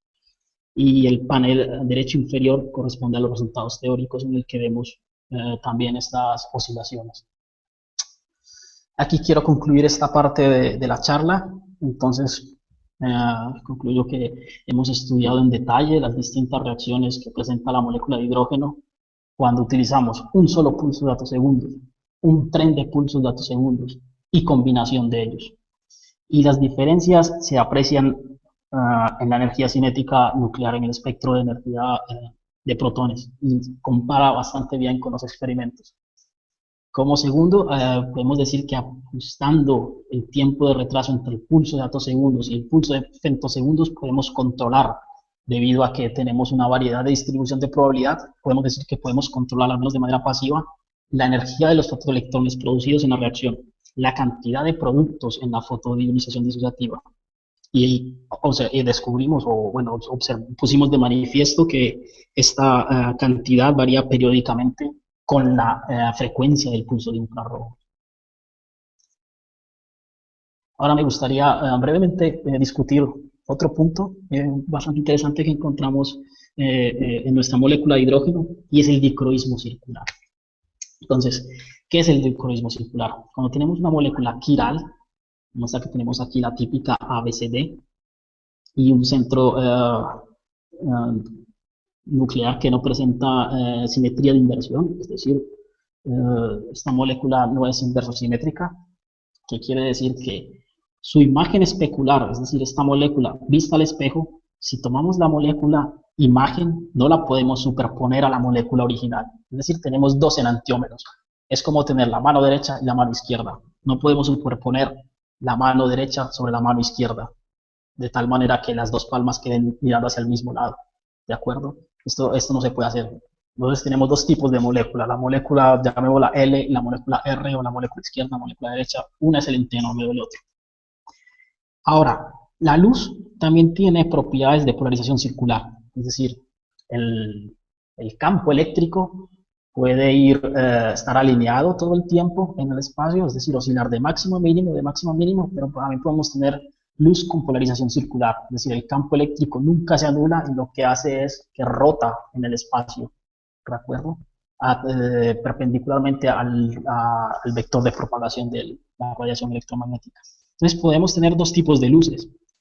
Luz con polarización circular a derechas, es decir, está rotando en el sentido de las manecillas del reloj, o podemos tener luz con polarización circular a izquierdas, es decir, contrario a las manecillas del reloj. Ahora, si realizamos un experimento con luz polarizada circularmente sobre uno de los enantiómeros, obtenemos un resultado, una respuesta. Si utilizamos la luz polarizada circularmente hacia derecha sobre el otro enantiómero, obtenemos un resultado. Pero si hacemos los cruces de estos dos, es decir, utilizamos un enantiómero y hacemos el experimento, en lugar de con luz polarizada hacia la izquierda, utilizamos luz polarizada circularmente hacia derechas, o destrógira, es el término correcto, vamos a obtener algo distinto porque pues esta molécula no tiene centro de inversión, entonces la luz polarizada levógiramente o destrógiramente es capaz de discernir cuál enantiómero está viendo, ¿de acuerdo? Y este fenómeno se llama dicroísmo circular, es decir, la molécula responde de manera distinta, uno de los enantiómeros responde de manera distinta a cada una de las polarizaciones circulares. Y esto lo descubrió Pasteur hace, ya no recuerdo hace cuánto tiempo, hace mucho tiempo. Muy bien. Pero ¿qué pasa con nuestra molécula de hidrógeno? Nuestra molécula de hidrógeno sí es inverso simétrica, es decir, su imagen especular sí que la podemos superponer sobre la molécula original. Entonces, ¿cómo es posible observar dicroísmo circular en una molécula que no tiene centro chiral? ¿De acuerdo? Una molécula que es inverso simétrica. Entonces, lo que hacemos es estudiar todos los posibles productos de reacción. Es decir, tenemos nuestra molécula de hidrógeno, tenemos nuestra radiación que puede ser levógira o destrógira, y vamos a obtener unos productos, hidrógeno, protón más electrón, lo mismo que teníamos antes.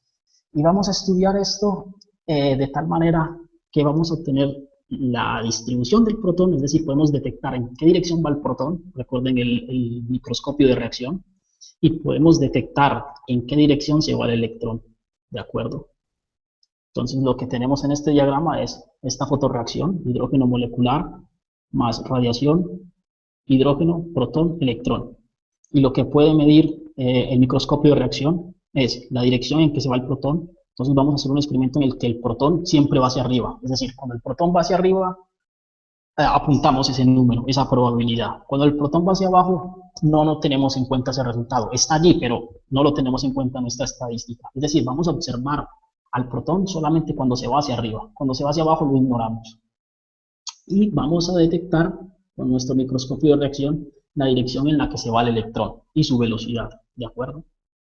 Entonces lo que podemos obtener con radiación levógira, esta flechita circular verde que está aquí, la radiación es polarizada circularmente hacia izquierdas, ¿de acuerdo? Levógira, y está entrando en el eje molecular, es perpendicular al eje molecular. Entonces tenemos el protón que va hacia arriba, el átomo de hidrógeno que va hacia abajo, y la distribución del fotoelectrón, que es este globo azul, la probabilidad en función del ángulo de eyección del electrón.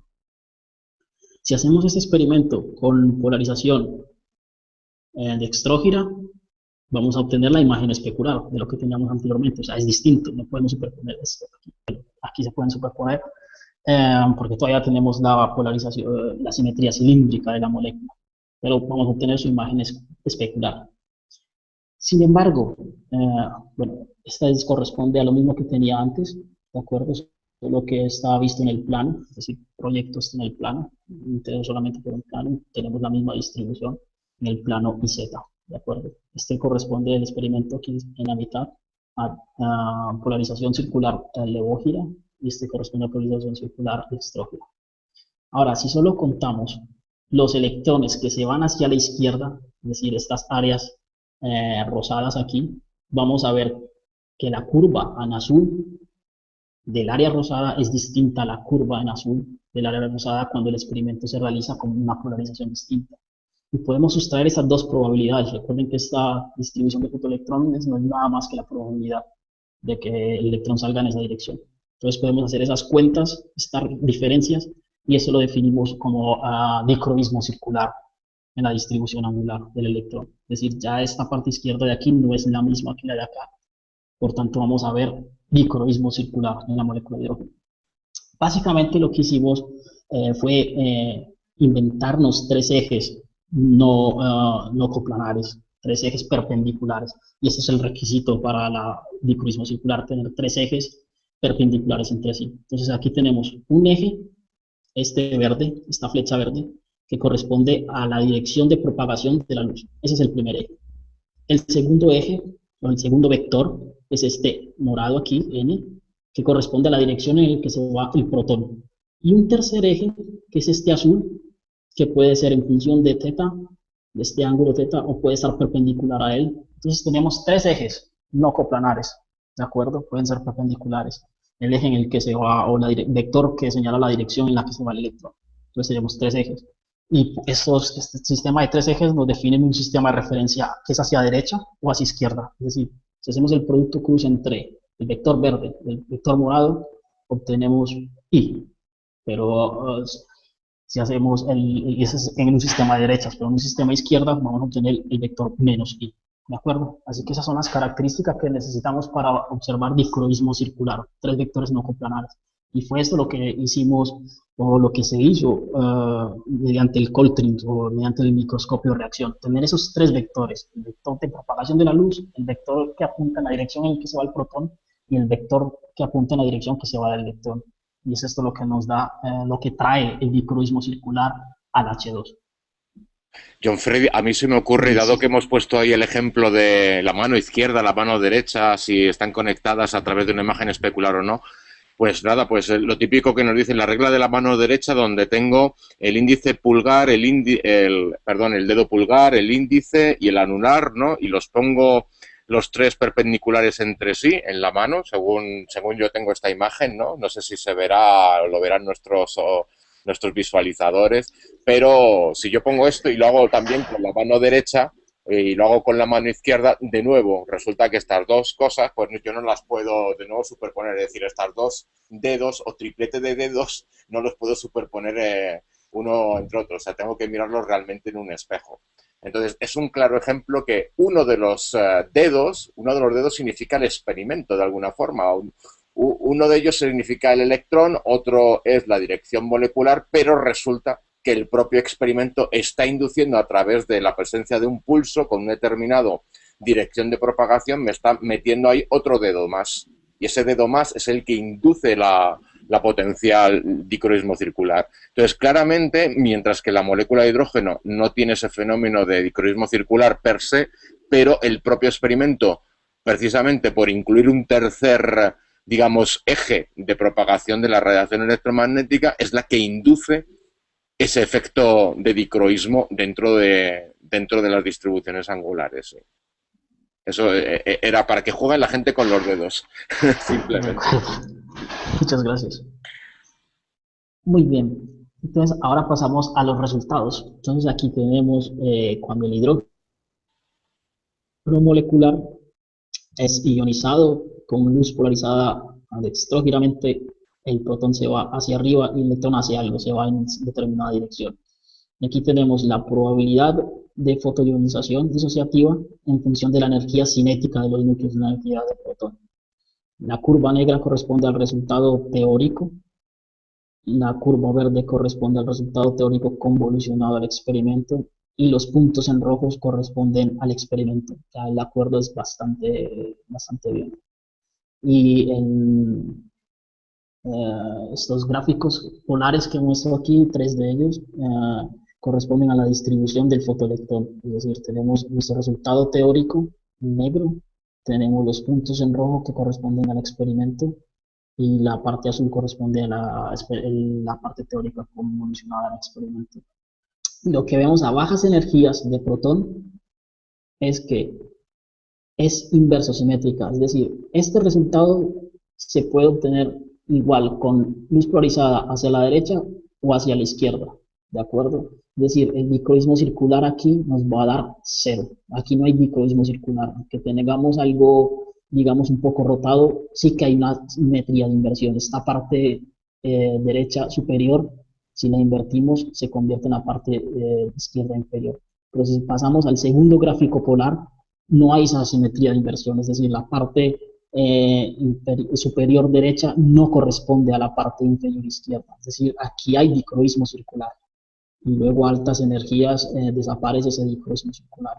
Entonces lo que aprendimos de aquí es que este dicroísmo circular se da a unas energías específicas de protón, y es precisamente a las energías de protón en la que ocurre la autoionización. Si recuerdan, desde el comienzo estuvimos interesados en la autoionización.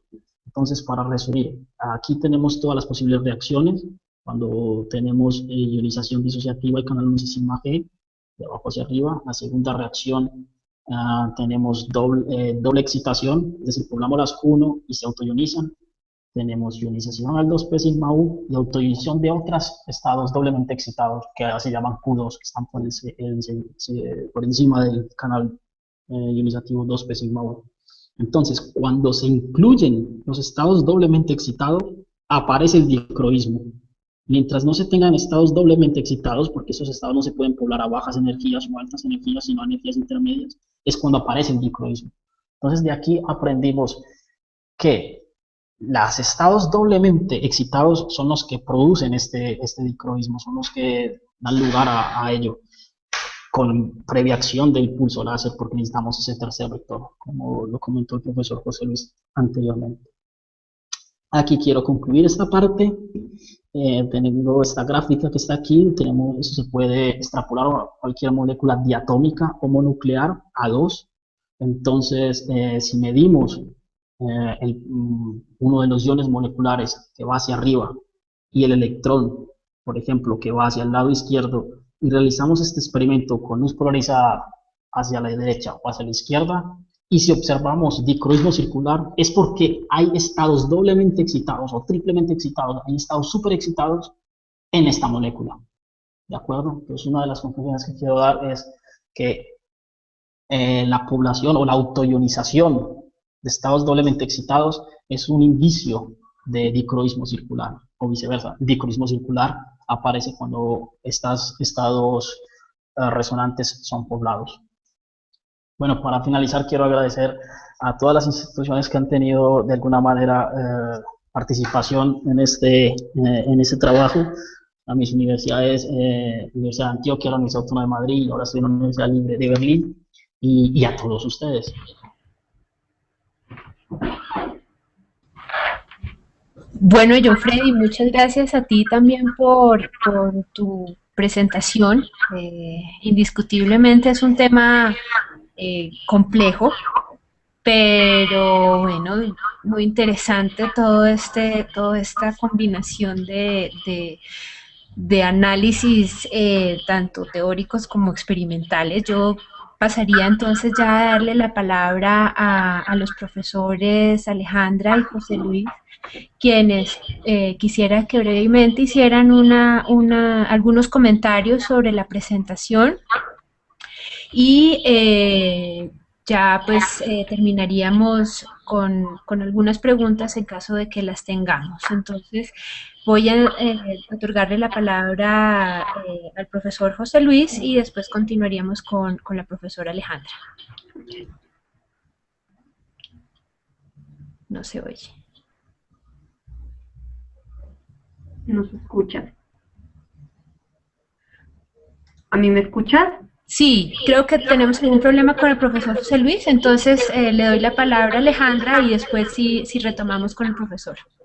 Listo, bueno, John Freddy, muchas gracias. Pues en particular a mí me parece muy interesante como, obviamente esta unión entre la teoría y el experimento, y pues experimentalmente este tipo de resultados que nos ha mostrado John Freddy son increíbles. De pronto ya lo habían recalcado durante la presentación, o sea, porque tecnológicamente hay muchos avances. Tener esta, digamos, cámara de fotos, si me permiten usar esas palabras, que son estos pulsos de atosegundos, y el mecanismo, el tipo de microscopio que usan para poder verlo, pues es una cosa increíble.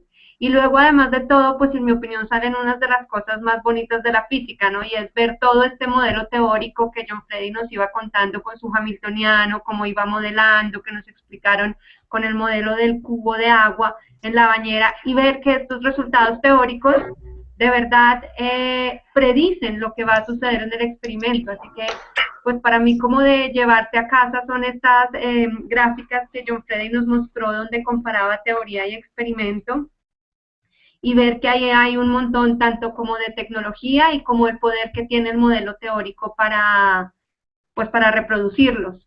Entonces, pues es un trabajo súper bonito. Muchas felicitaciones a John Freddy y pues que gracias por esta presentación. Entonces, ese sería como lo que querría yo dejarle a nuestra audiencia de llevarse a casa desde mi punto de vista, que es increíble la capacidad de realizar los experimentos que realizan y que el modelo teórico se acople también a los resultados.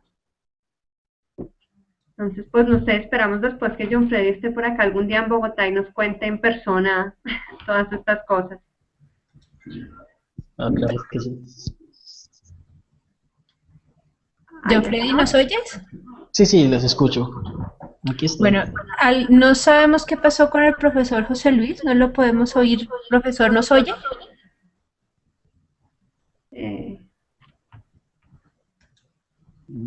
Tenemos contacto con el profesor José Luis. Bueno, podemos de pronto pasar no sé si tengamos alguna pregunta. Perdón.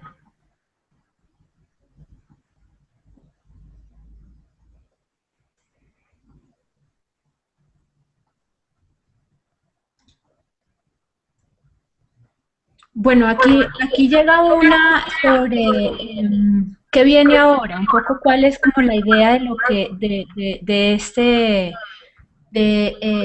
esta investigación.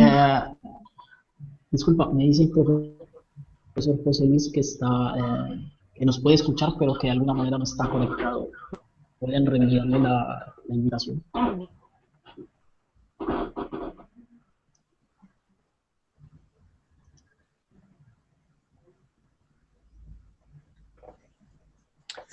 No, pero no podemos. Ahí creo que ya. ¿Profesor? ¿Los escucha? Yo lo veo.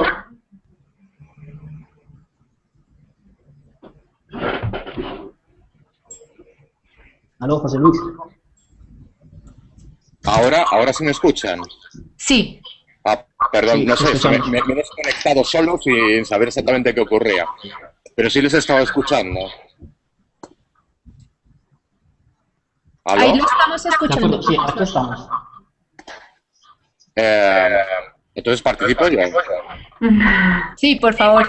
Bueno, me parece, o sea, como comentaba antes, fuera de micrófono porque no me estaban escuchando, efectivamente este trabajo es muy interesante. Yo he participado activamente en él históricamente y va en la dirección básicamente de saber domesticar los átomos y las moléculas con pulsos láser. Es decir, los átomos y las moléculas dentro de sus movimientos nucleares, electrónicos a escalas muy pequeñas, pues bueno, pues tienen sus propios movimientos. El problema es que de una forma salvaje no sabemos cómo utilizarlos.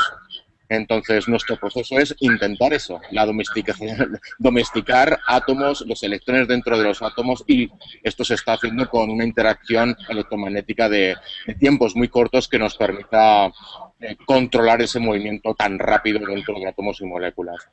Fijémonos que todo esto forma parte de prefijos que históricamente hemos ido desgranando y que aparecen en muchas partes de la física. Cuando nosotros hablamos de mili, micro, pico, nano, femto, etcétera, todos nos acordamos, pues, por ejemplo, de nuestros computadores o cuando nuestros prefijos van hacia arriba. Por ejemplo, kilo, mega, gigas, teras, todo el mundo se estará acordando ahora mismo de los discos duros, donde estamos ahora mismo con kilobytes, megabytes, gigabytes, terabytes y esto continúa.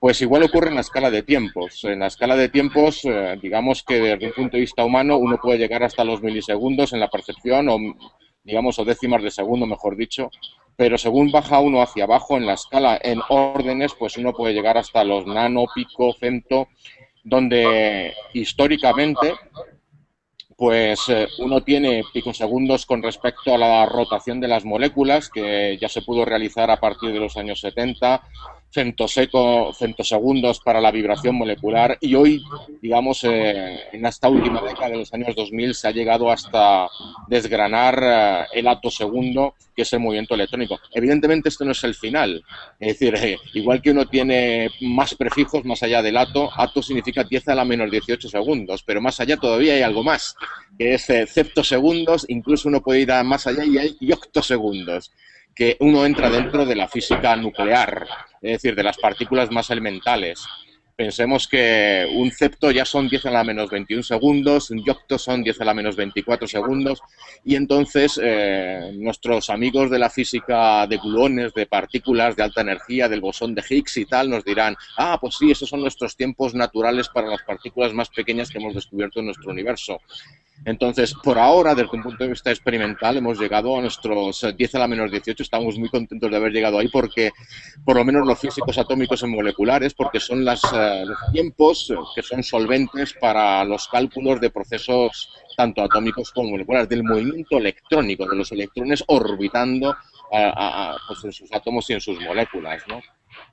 Hasta ahora lo que estamos entendiendo son procesos pues digamos muy rápidos, pero que tienen que ver con movimiento electrónico dentro de moléculas. Hasta ahora lo hemos hecho con moléculas muy simples. Hasta ahora no hemos hecho más que casi la molécula de hidrógeno, que tiene 2 protones, 2 electrones, que se puede estudiar perfectamente desde un punto de vista teórico, a pesar de que se necesiten supercomputadores, pero no se queda ahí. Es decir, hay moléculas muchísimo más complejas y cuyo interés evidentemente es notorio. Y hasta ahora también hemos estudiado control pasivo, es decir, le pegamos con un láser o con un láser de atosegundos, usamos bombeo prueba, y lo que hemos hecho es un control pasivo, básicamente de saber qué le ocurre pues a nuestras moléculas cuando le estamos haciendo incidir determinado tipo de láseres, pero todavía estamos un poco lejos de realizar controles activos, igual que uno lo hace con láseres de femtosegundos, cómo realizar control activo, digamos, coger el látigo y como si fuera domar a nuestro caballo para que haga lo que nosotros queremos que haga. Y eso significa hacer ya un control activo directo sobre nuestros átomos y moléculas. ¿Y con qué perspectiva? Pues llegar a controlar reacciones con un determinado rendimiento, pues no desde el punto de vista de las reacciones puramente de laboratorio, sino con reacciones donde se involucran láseres. Estamos esperando que en un futuro los laboratorios de química física pues usen más láseres que marchas analíticas de separación de elementos y de reacciones químicas. Evidentemente todo esto se entronca también con cálculos donde estamos llegando a unos tiempos y a unos tamaños también de moléculas muy pequeñas, del orden también de la nanociencia. Recordemos que estamos hablando también de nanosegundos o de atosegundos o picosegundos, pero en sistemas que tienen tamaños de nano algo, es decir, de nanómetros. Y eso implica pues agregados atómicos y moleculares que tienen electrones muy rápidos, y uno desea controlar la reactividad química a través del movimiento rápido de los electrones o la redistribución electrónica dentro de las moléculas. Y bueno, pues en realizar ese tipo de simulaciones, pues evidentemente requiere pues no moléculas tan sencillas como la que John Freddy nos ha hablado de la molécula de hidrógeno, sino moléculas más complicadas que son agregados moleculares y que, bueno, no tienen tamaños grandes y cuya naturaleza pues es bastante desconocida, no solamente cuando están en ausencia de cualquier perturbación electromagnética, sino incluso cuando uno pone un láser ahí metido dentro. Fijémonos que hoy son característicos pues todos los avances en computadores cuánticos, es decir, no solamente los computadores que tenemos encima de la mesa, sino que usen otro tipo de razonamiento o de leyes lógicas que tengan que ver con con el computador cuántico. Pero es que justamente lo que nosotros estamos estudiando son electrones cuánticos, luz cuántica, agregados cuánticos y, claro, pues se abrirá una perspectiva distinta cuando además todo eso se pueda computar y simular con computadores cuánticos. ¿Cuánto tiempo tardaremos en llegar a eso? Pues bastante, evidentemente. Es decir, todo es un inicio hacia una dirección en la que uno pretende jugar con los tiempos y también con los espacios tan pequeños de nuestros átomos y moléculas. Pues eso es un poco lo que quería comentar. Desafortunadamente todo este tipo de experimentación pues no se puede hacer en Colombia, son equipos realmente caros, no llega a ser la investigación que se hace en el CERN con ese famoso bosón de Higgs, donde se usan energías muy altas, pero es una investigación que se hace con equipos muy fundamentales, de equipamiento láser, de reacciones químicas dentro de esos microscopios de reacción y que bueno, que todavía le espera un futuro muy prometedor para moléculas más complicadas y bueno, pues para entender la física fundamental que se encuentra dentro de todas esas reacciones. Bueno, profesor José Luis, muchísimas gracias por su intervención. Creo que nos queda entonces pues ya agradecer a Alejandra, al profesor José Luis y muy especialmente a John Freddy por su presentación y por la disposición de este tiempo para explicarnos lo más sintéticamente posible en qué consiste su trabajo con el cual obtuvo el premio Alejandro Ángel Escobar el año 2012 en el área de Ciencias Exactas, Físicas y Naturales. Esperamos más adelante continuar con esta serie de Hangouts. La idea es seguir invitando a nuestros ganadores en los años anteriores y continuar con este medio de comunicación con todos el público interesado en la labor de la Fundación y claramente en los investigadores colombianos que están desarrollando pues investigación de punta en distintas partes del mundo y inclusive aquí en Colombia. Nuevamente muchísimas gracias Alejandra, José Luis, John Freddy. Gracias a ustedes. Gracias. Esperamos próximamente conectarnos nuevamente y bueno, ya les estaremos informando. Este Hangout va a quedar disponible en la página, en el canal de YouTube de la Fundación para quien eventualmente quiera volver a observarlo o para quienes no hayan podido hacerlo. Muchísimas gracias a todos. Bueno, que estén